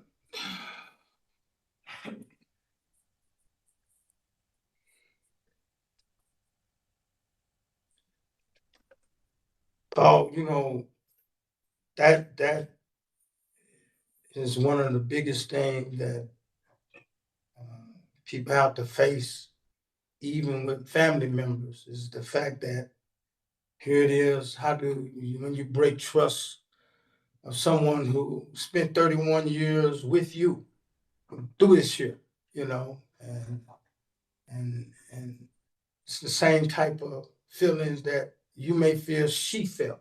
And I'm talking about my sister, who had poured so much into me and had done this whole time with me. This time around, she said, I'm not doing this with you again. And she lived true to that. She hadn't came up to visit. She hadn't called. You know, and she sent message to me, you know, and I sent message to her. And that's the same of it. Now here it is on a higher level. Here it is, you. And it's just not a reflection on you. All the other members that's sitting around who would help make this decision. You know, you all look at a person, in my case, and say, damn, man, we let this guy out once and man, he fell short on that. Thank God no one had gotten hurt or anything like that. But it's also mindful that I'm different, you know, and I'm gonna be treated different. and people gonna look at me different. I can't make mistakes. I can't make those kind of mistakes that cause me to be in a situation like this ever again. Otherwise, what is the purpose of even releasing me, man? So who's going to help you? Who's going to help you? Well, one of the things is that the thing that I identified when I was out there is that far as me staying close to my mentors and my mentors like Shane Price and Ruth and Steve and that circle of friends, people who not only but had invested in me, that also believe in my vision of what I feel that people coming out of prison should be. One of the things is about our returning neighbors. These at some point we all going at some point we're going to be able to get out of there. And what I have done since I've been here to make sure that I continue on with my education. You know, I'm in class now, and I have and I'm acing all my classes. By the way, you know, and I'm proud of that. So this didn't deter me from not being a service to people even while I'm in here. Like I said, I participated in the decision point program with this young man sitting next to me here, who teaches the class and stuff, and not only that is that it didn't stop me. I still believe that I have a calling, and I know what my calling is. I know I'm a teacher. I can teach. I'm a healer, and I know that. And I always wanted to be a service to others, man. And the way I can do that is to make sure that I keep my circle small, keep it concise, and quit trying to be everything to everybody. You know, quit trying to help everybody, you know, that come to me and that thing, because some people have alternative motives about that. And I'm learning that when I was out there. Hey, look, my own family, like my car got stolen twice and ain't received it back. And the first time it got stolen because my own niece set me up to get it stolen. So even your own family members that you have to be aware of in there, because them people don't know me. I've been locked up for 31 years, and my family's truly is revolve around you guys, and the staff members and things like that. So, you know, I just got to stay a little bit closer and pull them people a little bit closer into my circles and hold on tight to them and never let them go. You know, one of my escape route was the Catholic charity place. I stayed there. You won't work here, but I'm always there because that was a safe haven for me to fight the comeback of that. And the fact being that I was in a bad area. I really was. That north side, that south side, right between Lake and I was between them two highly risk place like that. And because of my popularity in prison here and the people know me, it drew a lot of people to me, and it was hard for me to escape that.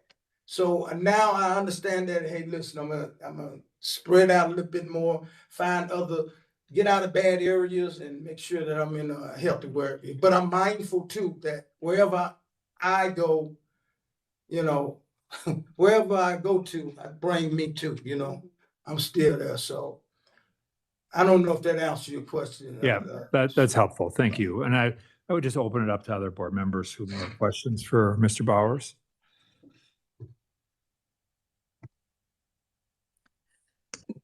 Mr. Bowers, I may have not caught everything you said in the very beginning. I'm right here. Okay. Yeah.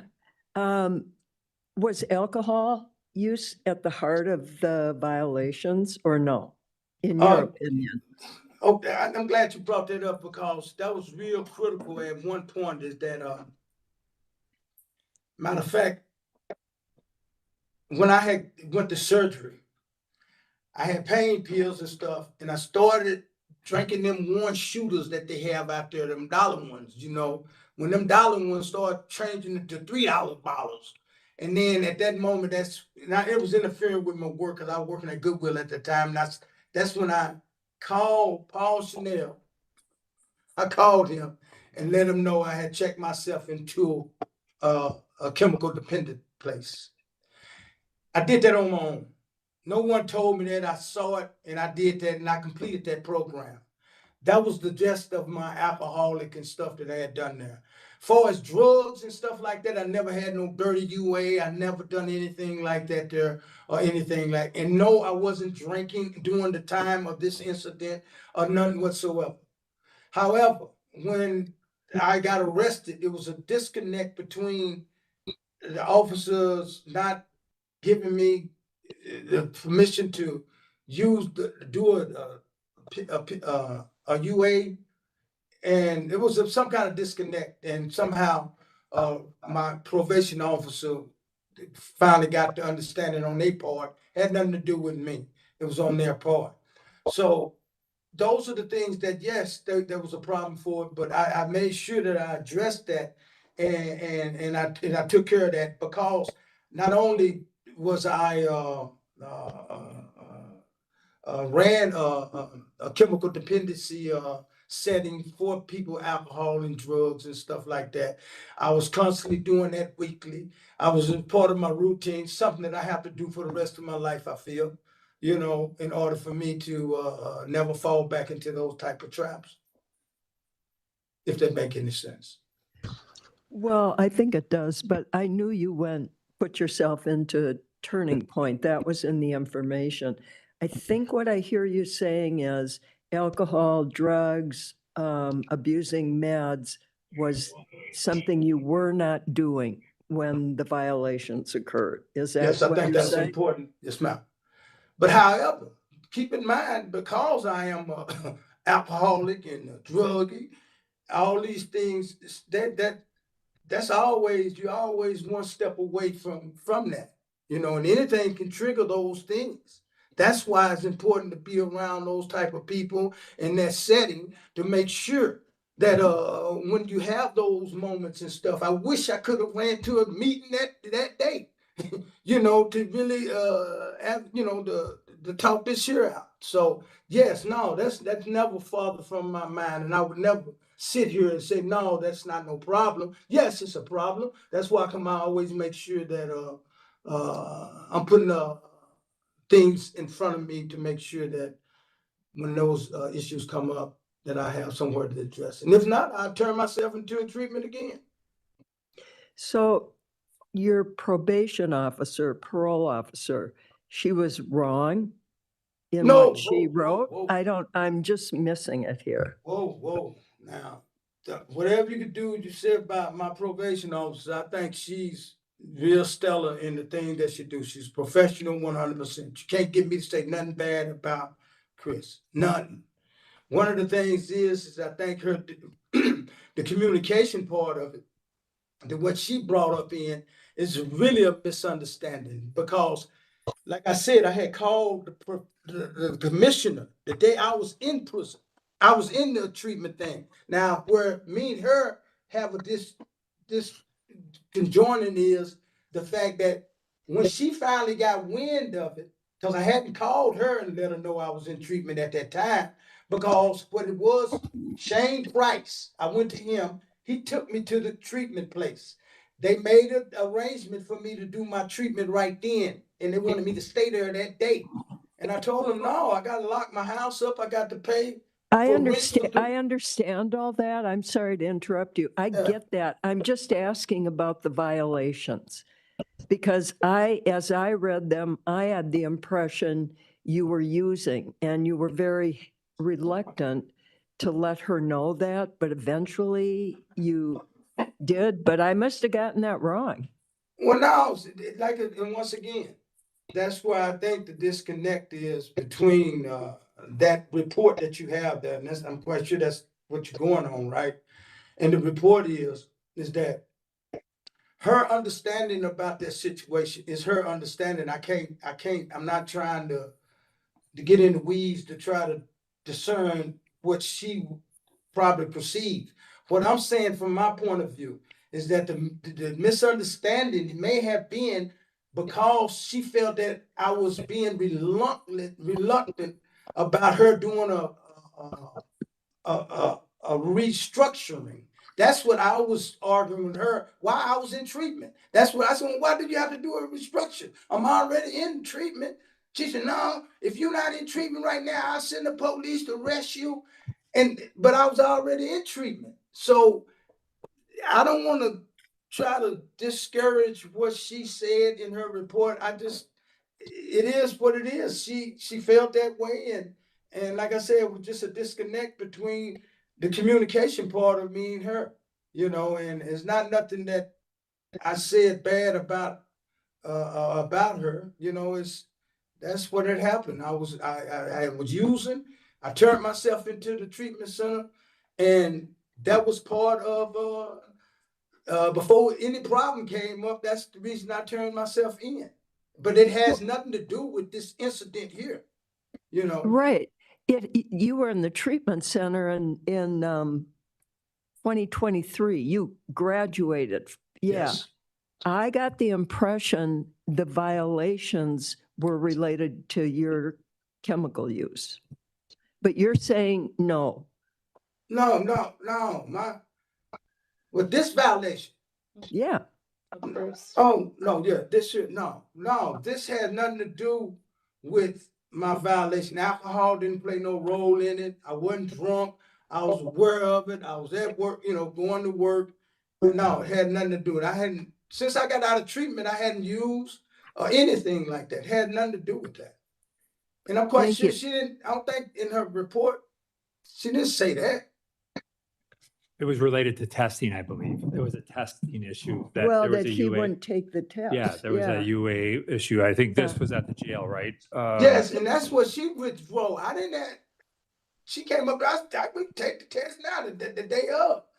And she the one withdrew that. I didn't had nothing to do with that. Okay. I didn't call him about that. She came to me and said, look, I'm withdrawing this year. I said, okay. And she let me know the reason why she was withdrawing it. She said she was withdrawing it because the people at the supposed to do the UA didn't do it for me until the day afterwards. That's when she said, when it's too late now. So okay, thank you. Okay. Thank you. Can I ask a question here, Mr. Bowers? Yes, ma'am.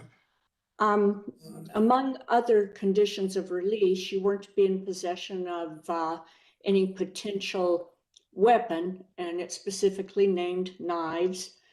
And yet your volunteer activity involved being in possession of a butcher knife and scissors. You did hair cutting.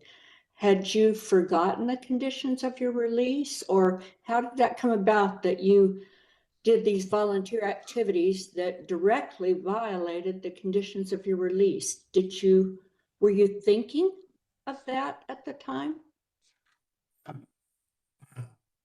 That's huge.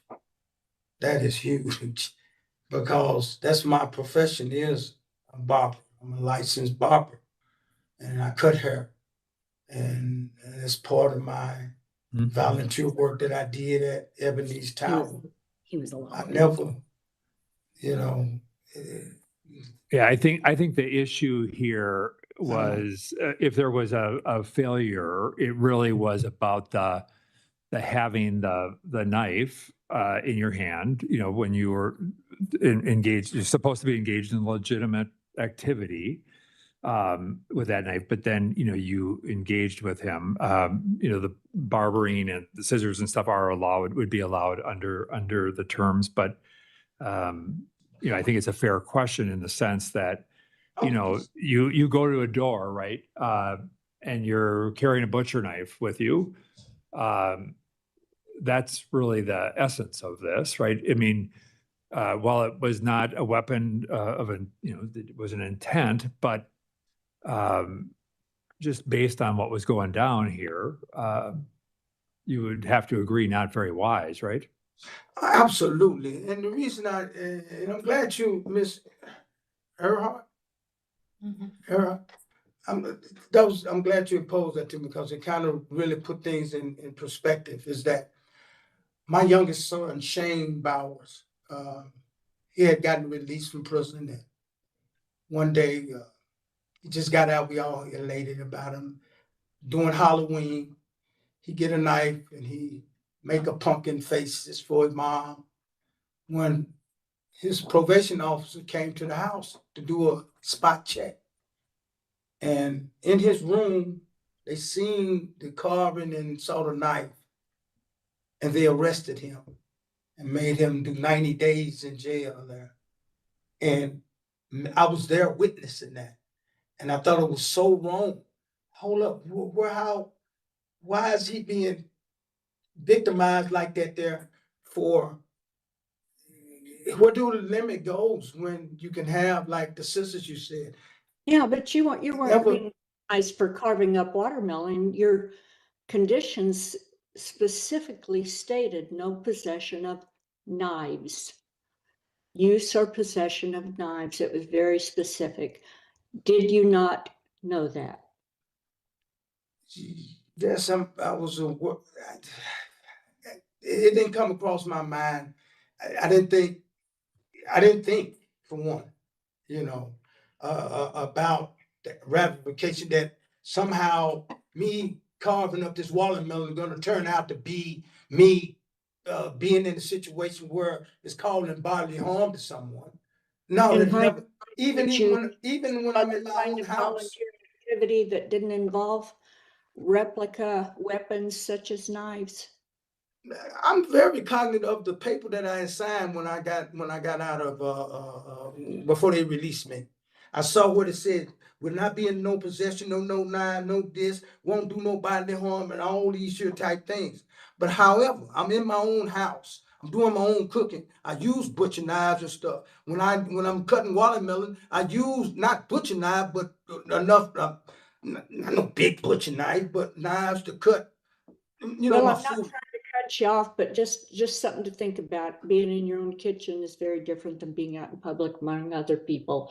And that's all I wanted to point out about that. So Yes, Ms. thank Hart. you for thinking of that. All right. Any other questions for Mr. Bowers? So I had a question, and actually it's a follow-up to something that you wrote. I'm just kind of interested to hear your thoughts. So within one of the letters I think you wrote to, might have been Miss Holmes Larson, and I think this was from February. So you had put, from your perspective, being on the inside of these walls, it seems there's a new breed of mean-spiritedness among public opinion polls that rehabilitating our returning neighbor, and then you have a prisoner on parole has no right to ever make a mistake ever. Do you really think that's true? Well, that was, matter of fact, that was part of one of my theses that I was doing in the class. And it kind of dawned on me is that, sometimes, matter of fact, it's just something that I can say for this year. And that's where I got this from. It was a thing that they was asking me for the track program that the commissioner have started here for the educational thing. And it's one of the things that it brought up about the criminal behavior and those type of things. And one of the things that came to my mind that I shared with Miss Rebecca Lawson Home, because of me venting, I used whatever avenue I could to find somebody to vent on. And thank God and bless her for allowing me to have that space to do that. And she's real receptive to it. But, like I said, I for one have tried to understand why getting out feels so little like release. In her poem called Stigma by Alex Blake, she struggled to shake off the cleansing monster the world imposed on the ex-prisoners. And with longer sentence and less training and education to prepare for release, it is harder than ever to counter the world inhospitality. You see, an ex-prisoner would have to deal with the internal damage of institutionalization, showing how much easier it is to get out of prison than to get prison out of oneself. For these and many other reasons, the exit from prison can be as menacing a portal as the entrance gate.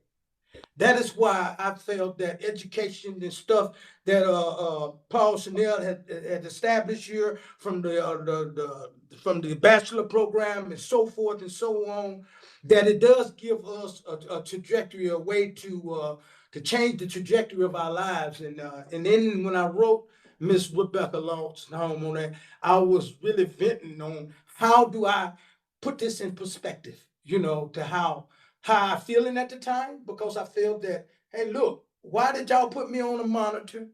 Let me stay out and fight my case like I was part of society. And then I had to stop about that and say, well, okay, well, they had first thing first.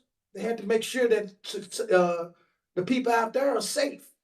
So I understood the lockup part of it. So, and that's what that letter was about, and I'm glad that Okay. she shared it. All right. So do you think you should be held to a higher standard? Absolutely. Absolutely. Okay. Absolutely. I mean, I think, I always said that I was Paul Chanel poster child. I really believe that, and I want to be the quintessential person to make this your program work, to let them know that, hey, listen, check this guy out. In 5 years, they'll get commentation and get all this off of me, but I fell short of that, man. I'm infallible, and I fell a little short of the goals in which I set for myself and the standards that you guys have set for anybody y'all release out of here. Yeah. Well, I appreciate that. And one just last note from me. So some of the stuff that you wrote, I'm going to write down and I'm going to remember to use. I love your reference about the root of the problem and not the fruit of the problem. I thought that was really good. So I appreciate that. I'll use that in the future. Yes, sir. Thank you very much. All right. I want to just make sure that we give your support person here a chance to speak. I believe I think you have a letter in the file here as well, but I wanted to at least give you a chance to speak your thoughts about Mr. Bowers, and we appreciate you being here. So thank you so much, everyone. I met Mr. Bowers through my work at the Basilica of St. Mary, where I was the coordinator for their mental health ministry, disability ministry, and their prison ministry, where we have a reentry mentor program where we work with our returning neighbors who are on probation and dealing with mental health issues and looking for mentoring and really spiritual connection.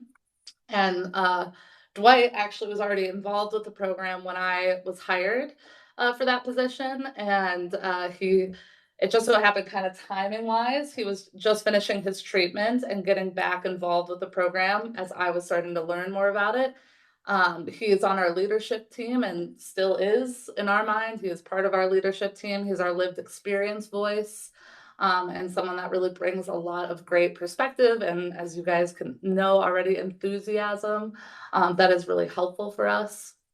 But as Dwight was coming back and getting involved in the program and I was learning more about it, Dwight was invaluable to me as we'd have meetings and he was giving me his lived experience voice, and then also learning about what our program was doing and what it really means to re-enter our community as a returning neighbor. And Dwight actually is the one that he said, I appreciate and I love being on the leadership team and I want to continue to do so. But I actually think I would also benefit from the services myself. And would it be possible for me to get my own mentors through this program? And I said, of course. So we went through the system of getting paired up, and we actually ended up getting paired together. How our program works is it's 2 mentors to 1 returning neighbor. So it's myself and Steve Ruff is another one of our Basilica mentors. And we've been working with with Dwight here for a while now, which is awesome. And how our program works is you meet twice a month. So we were meeting twice a month in person with Dwight, chatting about just what's going on within his life, what kind of support he was looking for, sometimes just social chatting about our lives, our families, got to meet his kids, It's a great program in that you really are forming community and relationship with people, which is something that we have heard and found in the making of this program is really missing in a lot of returning neighbors' lives. And so Dwight was then also, of course, part of our leadership team. So he was helping form kind of policy and how really providing great advice for our mentors. He would come to our mentor team meetings so that people that might be struggling with a returning neighbor that they are working with, he would have the advice of kind of the perspective that maybe some of us were missing. Dwight also started becoming very involved with our outreach program at the Basilica. We have outreach Tuesdays and Thursdays, I think actually Monday, Tuesdays and Thursdays now. But it's our program down in the basement of the Basilica where we have open to all community members to come in. We have programs for ID vouchers, bus tokens, job boards, food, it's kind of rent assistance, haircuts. We have kind of a one-stop shop for people that might need services. And it's just a little bit of a community gathering space on those mornings, people coming in for their coffee and pastry and chatting.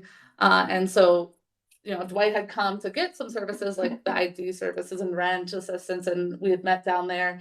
And then Dwight just started coming because he loved the atmosphere and the work that was happening. And so we were set up for him to become one of our regular volunteers, which requires a bunch of training and background checks and things like that. And we are, of course, aware of Dwight's background, but he had become such a staple at the Basilica and very close with our outreach director, Julia. And, everyone at the Basilica still regularly is asking about him and status updates and sends letters and communicates with Dwight. So he does have a community there and a lot of support through that program. Well, thank you. Thank you for not just being a support here to Mr. Bowers, but for the work you do in supporting people in the community. And I think it's laudable. And yet, it sounds like Mr. Bowers had, that same impact that he does on many people, right? Where he is kind of a big personality in some instances, and he's a talker, which makes him kind of an interesting character. But we appreciate you being here and your ongoing support of him. So, I think, the objective for us today is really to determine, what is appropriate for Mr. Bowers. That could be like how much time he remains in, what he would need to do. I guess I'm of the opinion that, I know that he's actively involved in that, is it Decision Points? Yeah, Decision Points right now that will finish in February. I would, given the fact that he identified thinking error as one of the issues that got him in there, I'd like to see him complete that. And then, develop an appropriate release plan, and I would be comfortable with when a satisfactory plan gets developed and approved and an agent assigned that he could be released. But and so I guess I would make a motion to that effect. We haven't done this so much here, but yet, but I would move that as a motion to go forward. Is there a second on that?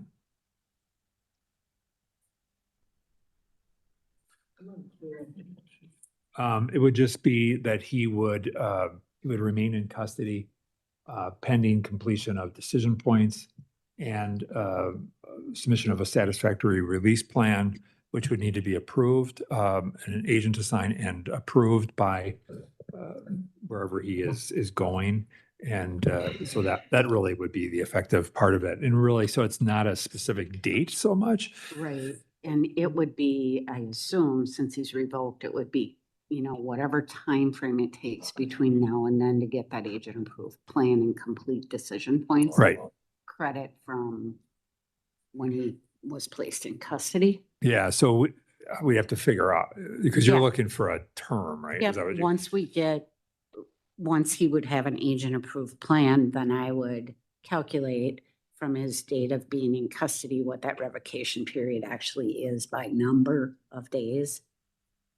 And So- I'm really describing it more in terms of what needs to be done versus the term. Right, and because this is a little bit fluent in completing a program, we don't know exactly when that program will finish, but it's estimated to be finished in February. So he needs to finish the program Mhm.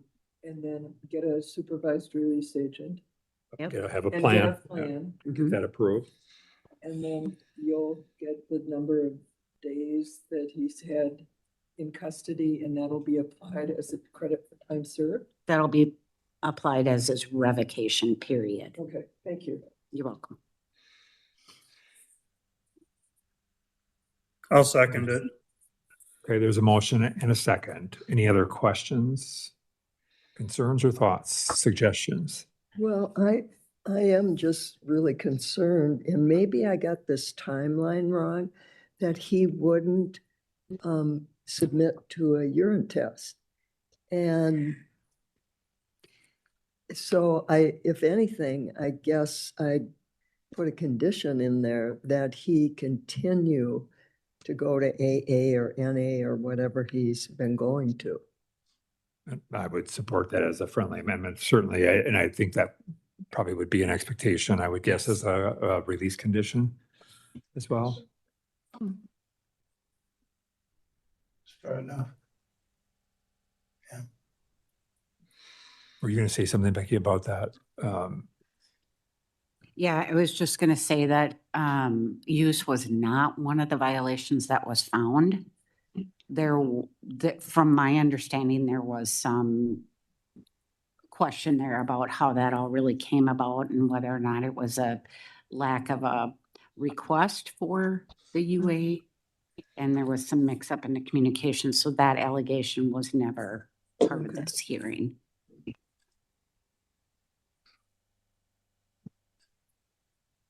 Mr. Bowers, if you were asked to provide a UA, you would do it? Absolutely. I think that's part of I'm on parole for the rest of my life.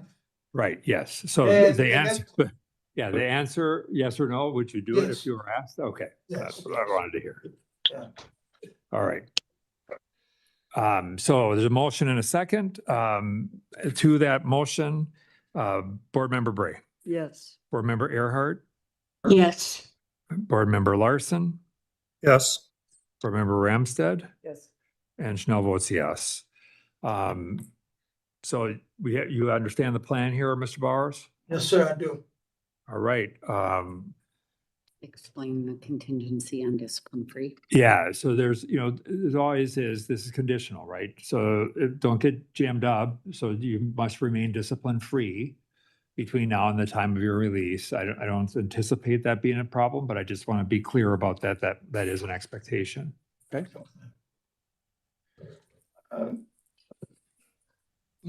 Okay. Okay. Okay. All right. Yeah, if there's any question, let me know. I mean, we need to clarify something, but The thing is that we had mentioned about the housing and stuff like that. yeah. Um, So are you looking know- for some release planner assistance? Is that? well, the thing is that like my furniture and stuff has been in storage all this time. My car's in storage and all those type of things. And I was in the process of, my worker out there, who I still keep in contact with, is waiting for me to get out to where she can continue on to where I can get my housing. In the meantime, is it a structured place you wanted me to go to? Like a housing like Shane Price or? No, what you need to do is have submit, get that release plan. Your case manager there will help you do that and whatever you work out. And then, we would secure agent, it would be sent, that release plan gets sent over to the agent. ISR. ISR agent. They would review it and check it out, do the standard investigation that they do around that. And if they approve it, and you've completed decision points, Ms. Holmes Larson here will, work all the details out and that you'll be released. So, work on that. When decision points, your case manager there can talk you through kind of what that plan looks like, in terms of finishing up those 12 sessions, and go from there. All right. Thank you very Okay. much. Yes, All sir. right. Thank you. Good luck to you. All right, Miss Rebecca. Thank you. Thanks, guys. Thank you, everyone. Thank you. Thank Thank you. you, Lawson. You Lawson too? Y'all related? Lawson versus Lawson. Oh, Lawson. Yeah. Thanks a lot, sis. Thank you. He is. Get them the rules. Make sure that they- Oh, gosh, I can't wait to tell. Oh, man, you spoke me up elegant. Appreciate you. Thank you.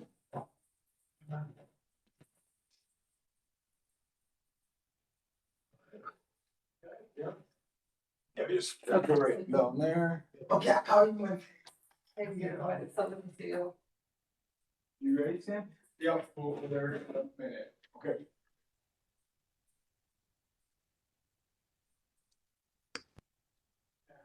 Right off that kind of stuff up and I can walk you out. Sounds good.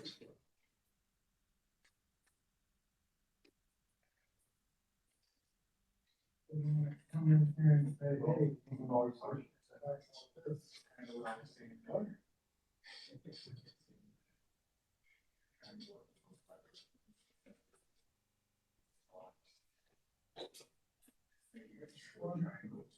All the way down to the right, with the window where. Then you'll be right at the end of the table.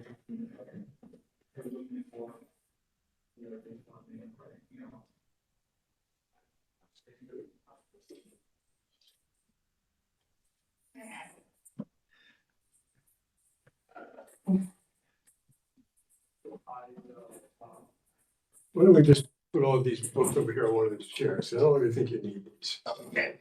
Okay? Yeah.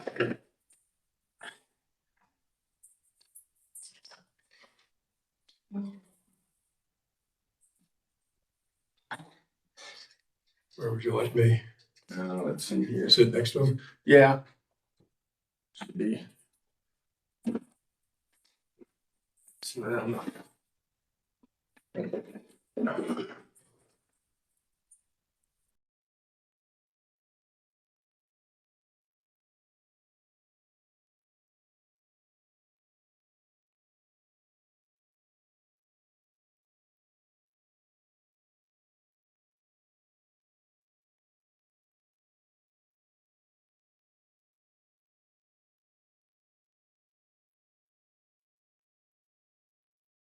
Open up the, all right. We'll start here in just one moment. Larson will kick off as soon as she's ready.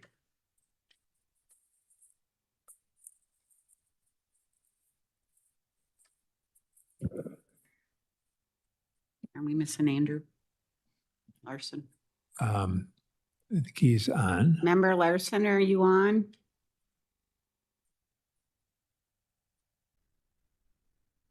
I believe he's on, but I I believe just it's can't here see in the him. backdrop. I think we can start.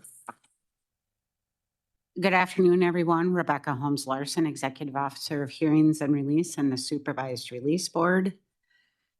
We're here today to review Brian Keith Pippett, who's participating through live stream video from the Minnesota Correctional Facility in Faribault. Mr. Pippett also has his advocate participating today, Mr. James Cousin, his attorney. Thank you for joining us today, sir. Thank you. Here with me at the Minnesota Department of Corrections Central Office is our Commissioner, Mr. Paul Schnell. He's Chair of the Supervised Release Board. Also present today are Member Christine Bray, Member Joe Earhart, Member Andrew Larson, and Member Cheryl Ramstad. Our records indicate that 84-year-old Evelyn Malin, who had been operating the Dollars Lake store in rural Aiken County for 50 years, was living in the back of the store. On the morning of February 25th, 1998, sheriff's deputies investigating broken windows in the store discovered her deceased. An autopsy report indicated she was killed from trauma as a result of severe beating. On February 2nd, 2001, Brian Keith Pippett was sentenced to a life sentence for murder first degree in Aiken County District Court. Mr. Pippett's original parole eligibility date is May 1st of 2029. However, on September 24th of 2025, the Minnesota Board of Pardons granted him a commutation and ordered that Brian Pippett shall be eligible for parole on his life sentence immediately and notwithstanding the mandatory minimum term of 30 years set forth in Minnesota statute. Also stating that the Supervised Release Board may, at its discretion, grant Mr. Pippett's parole at any time. Today's review represents his first review at the board after serving approximately 26 years of incarceration. Thank you. I turn this matter over to the board. Commissioner? Good afternoon, Mr. Pippett. How are you today? Good, thank you. Good. I want to start out by asking you to tell the board what it is you would like to see happen as a result of today's meeting, or any other thoughts that you would like to share with the board. I'd like to see the board grant my supervised parole to the assisted living unit in Mille Lacs to where I can get the medical assistance that I need there, and work on my spirituality. It's a sober environment. It's a safe environment. And I would like to reconnect with my father, who I haven't met since my incarceration. He just found out about me through my mother before she died. And he was visiting me in Rust City, but he's too old to make the commute to Faribault. And I would like to reunite with him.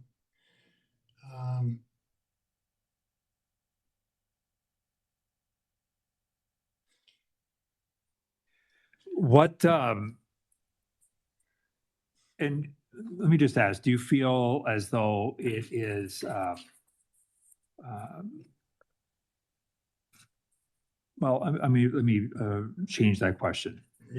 Over the course of time, what has been some of the most influential programming that you've been involved in?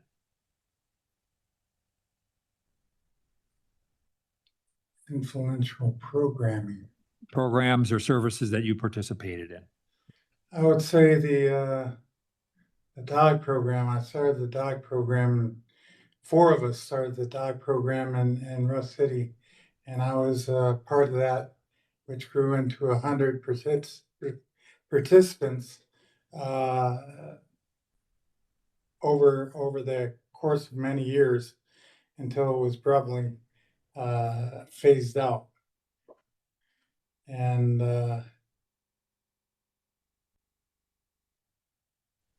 what was so you know, what impact did that have on you? the dogs program showed me their unconditional love of another and their trust. And I wanted to use that as part of my life. I'm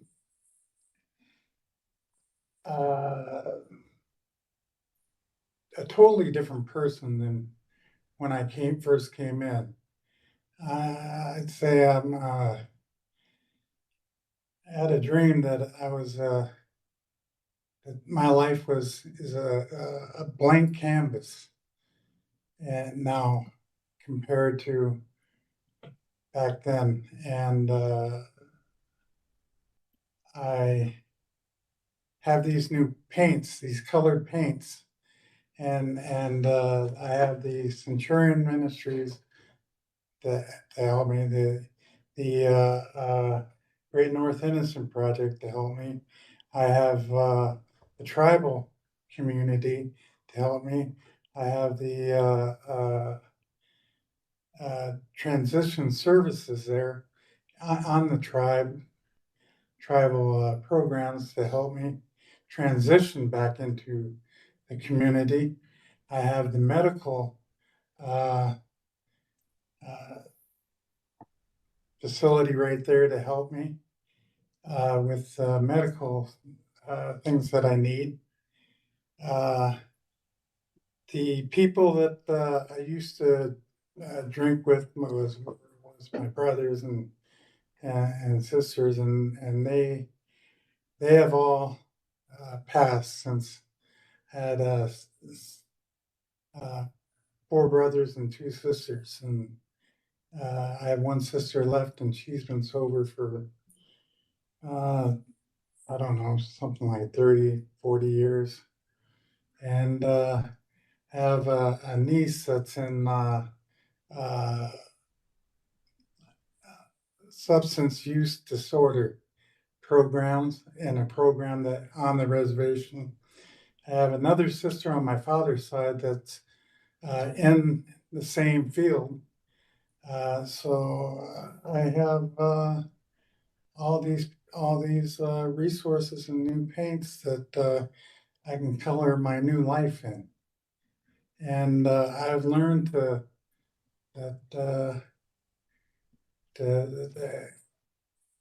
when I was drinking, I was self centered and not thinking about others, and now I that's all I want to do is help others. What do you anticipate will be some of the biggest challenges you'll face? I mean, I hear that you have, broader support and that kind of stuff, but what other challenges would you anticipate in this transition? I don't see much challenges at this point. Like I said, I don't have the influence of my brothers saying, "Come on, let's go drink, let's go do this." And, I don't have that anymore. I don't have anybody out there, and I have this chance to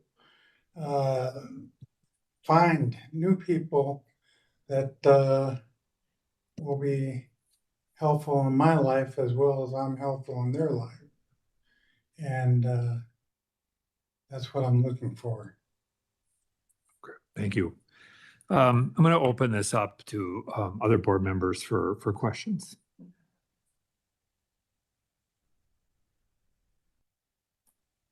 I have a couple of questions.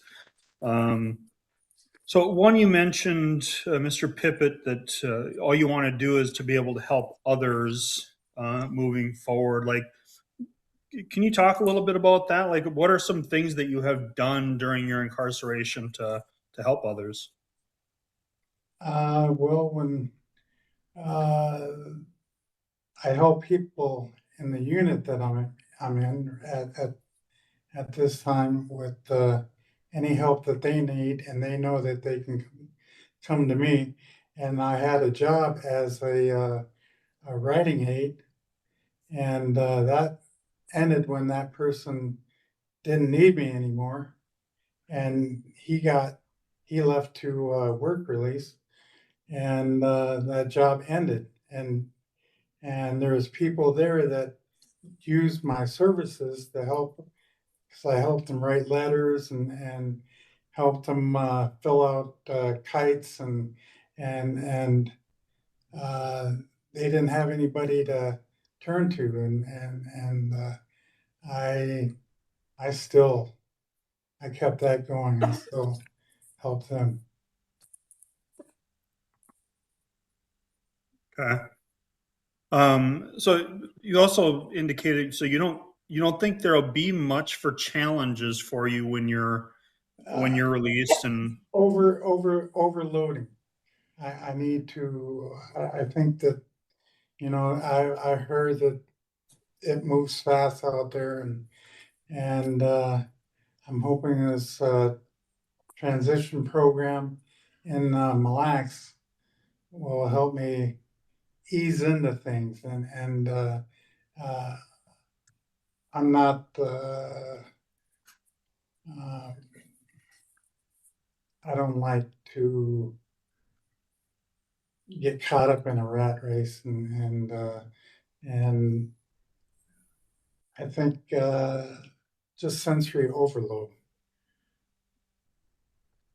do you have any concerns about substance use going forward? And I know you indicated your brothers aren't there, and it sounds like they were I do not. I've made the choice to sustain from alcohol. I've had plenty of opportunities to drink while I was in prison.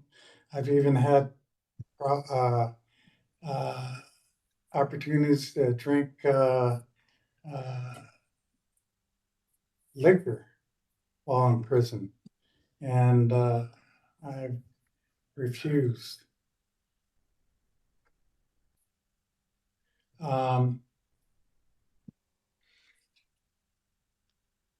I don't have the people that I want to associate people that don't drink. And I think that on the reservation, the majority of the people on the reservation don't drink. And I'm going to be connecting with my spiritual advisor on the reservation. I'm going to be going to variety programs on the reservation. If I have any problems, I know I can go to a number of my paint colors.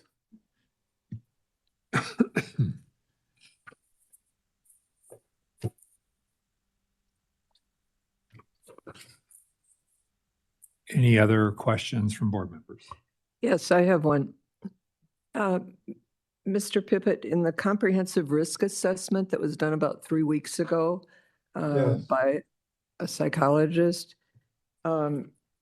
she indicates that you don't appear to have an appreciation for the value and benefit of substance use disorder treatment and ongoing sober support.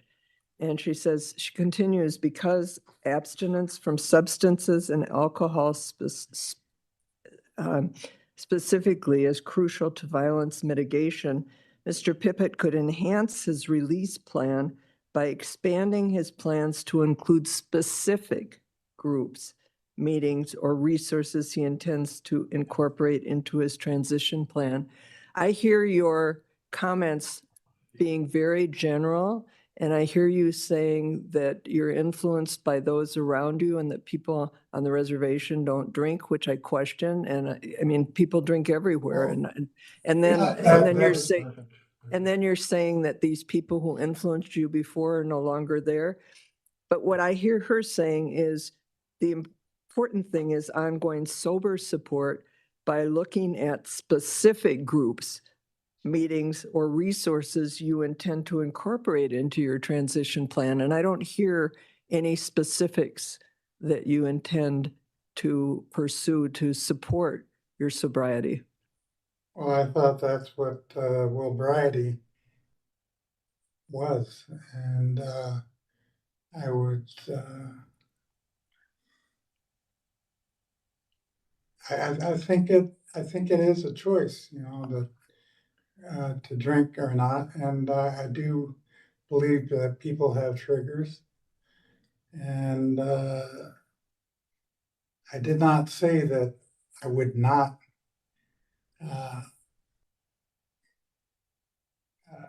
go to, I understand now that I can even go to treatment while I'm at the assisted living unit while I'm living there. And I'm willing to do that. I'm willing to do whatever it takes. Why don't you describe that well-briety? That's an actual program, well-briety. I'm not sure the board members know about that. Oh, can Mr. Cousins explain the Wellbriety program?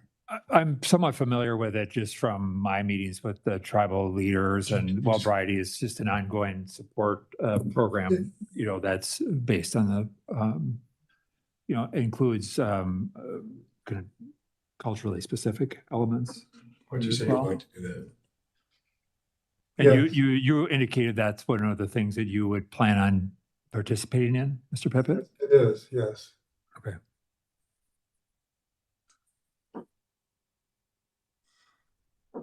Other questions? Thank you, Mr. Pippett. Mr. Pippett, do you have currently a medical release planner that you're working with? Yes, I can't remember her name. Okay. Heather, I believe. Yes, you do. Yes, I do. And you're in decision points, is that right? Yes. Is that something you want to complete before you head out? Sure, yes. I mean, is it done this I've month? got like, I don't know how many weeks do I have left? I have 5 weeks left. When I asked for an update on that, they spoke about it being completed in December, so maybe December, early January approximately. And then how about pre-release classes? I think you're scheduled for them. Is that something you'd like to do? Release. Let her finish this question. Is that something you'd like to do? I went go to through- pre-release. Say that again? I did that. You did it. Okay, thank you.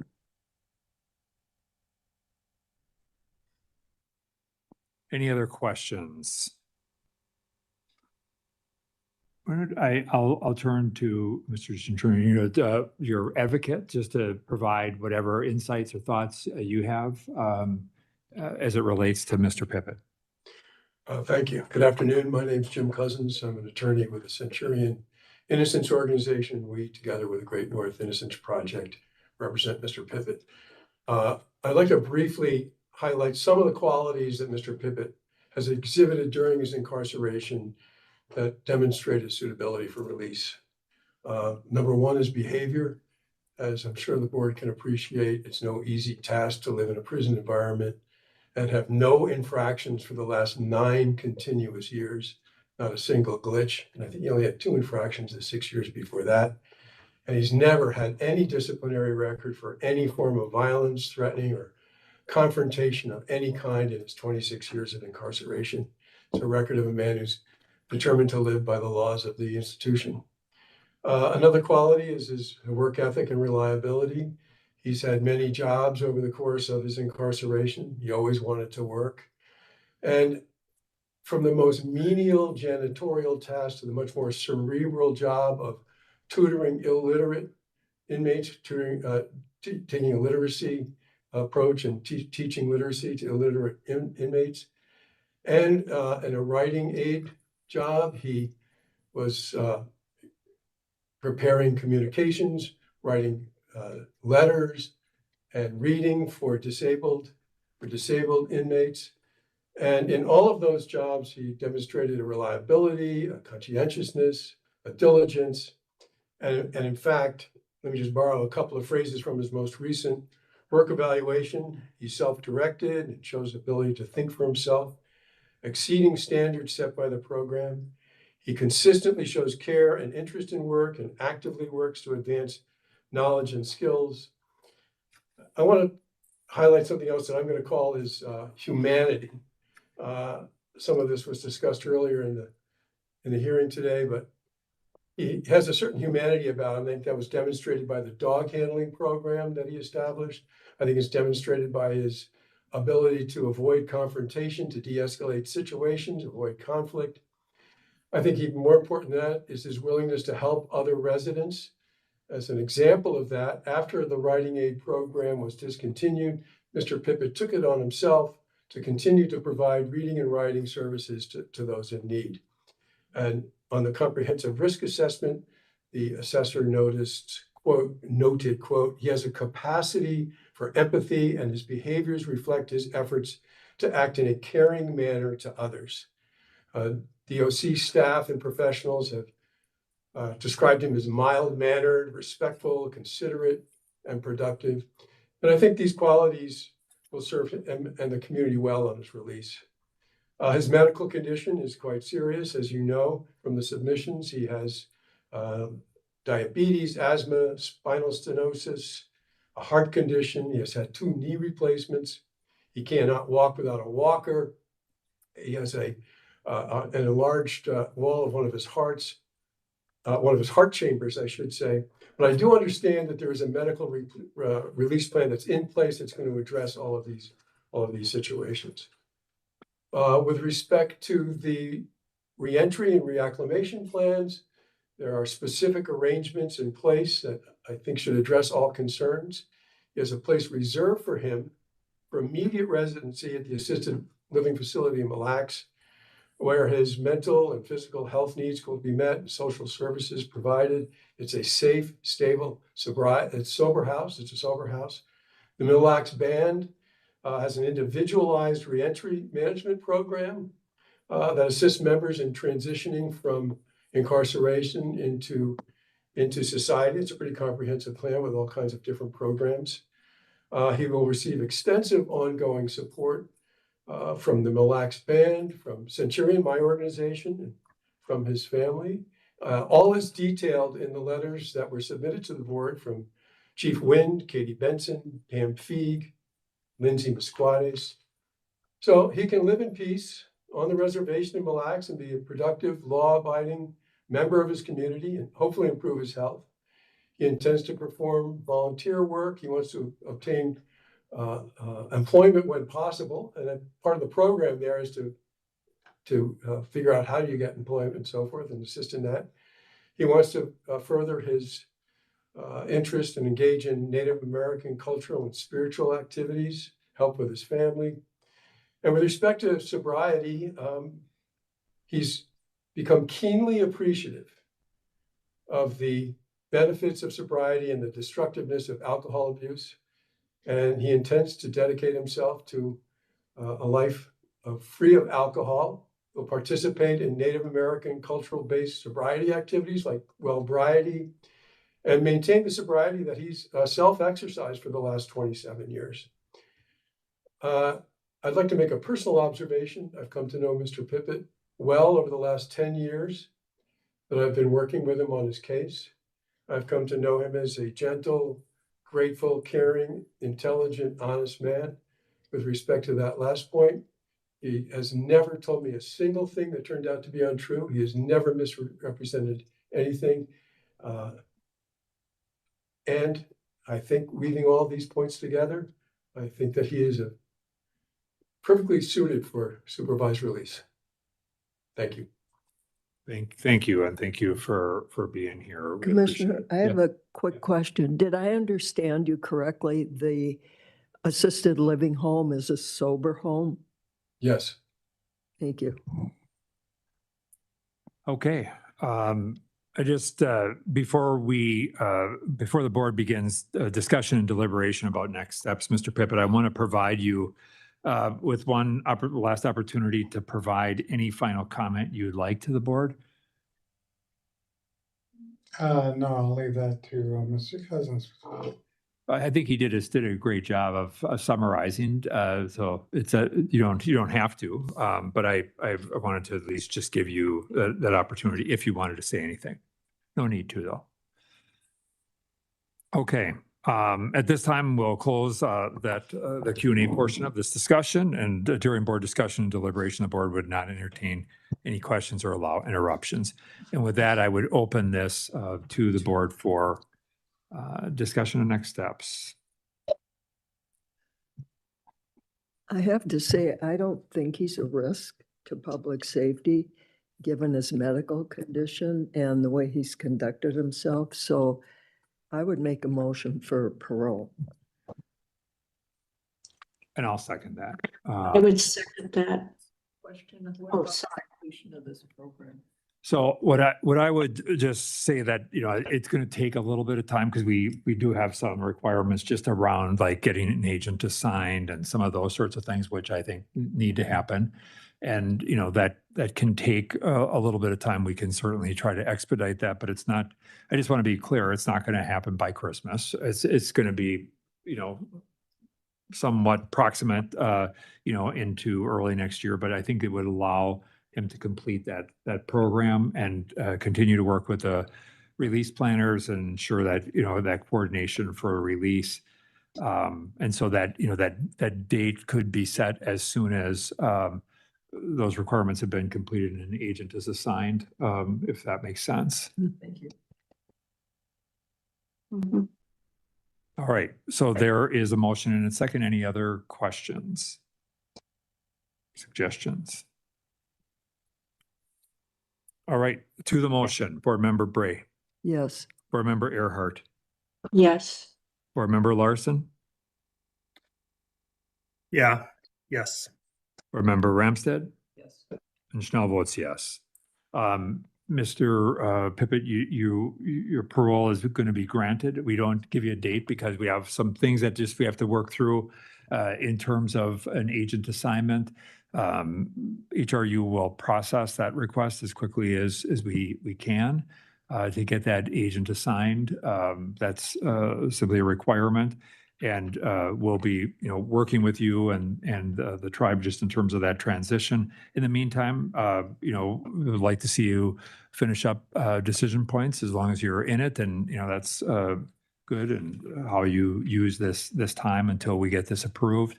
But we wish you the best of luck. I'm really appreciative of the tribe's involvement, and I've come to know Chief Wind a little bit over the last bit of time, and they are really making strong efforts to support people on transition, and so I'm appreciative of Mille Lacs Band's commitment to this, and I wish you the best of luck. Any questions about that? Commissioner, I have thank a question. Thank you very much. You bet. I'm assuming this will be ISR. Yeah, ISR standard as we go up, but yeah. Okay, excellent. Good luck to you. Thank you for being here, Mr. Cousins, and we appreciate it. We'll get this process as quickly as we can. Okay. Thank you very much. Thank you. All right. Thank you, Take care. everybody. All right, we have just a couple of quick items remaining on our agenda, and that is a reminder that we have that to send any questions related to training that we were to Becky or Aubrey. We're looking at that in February.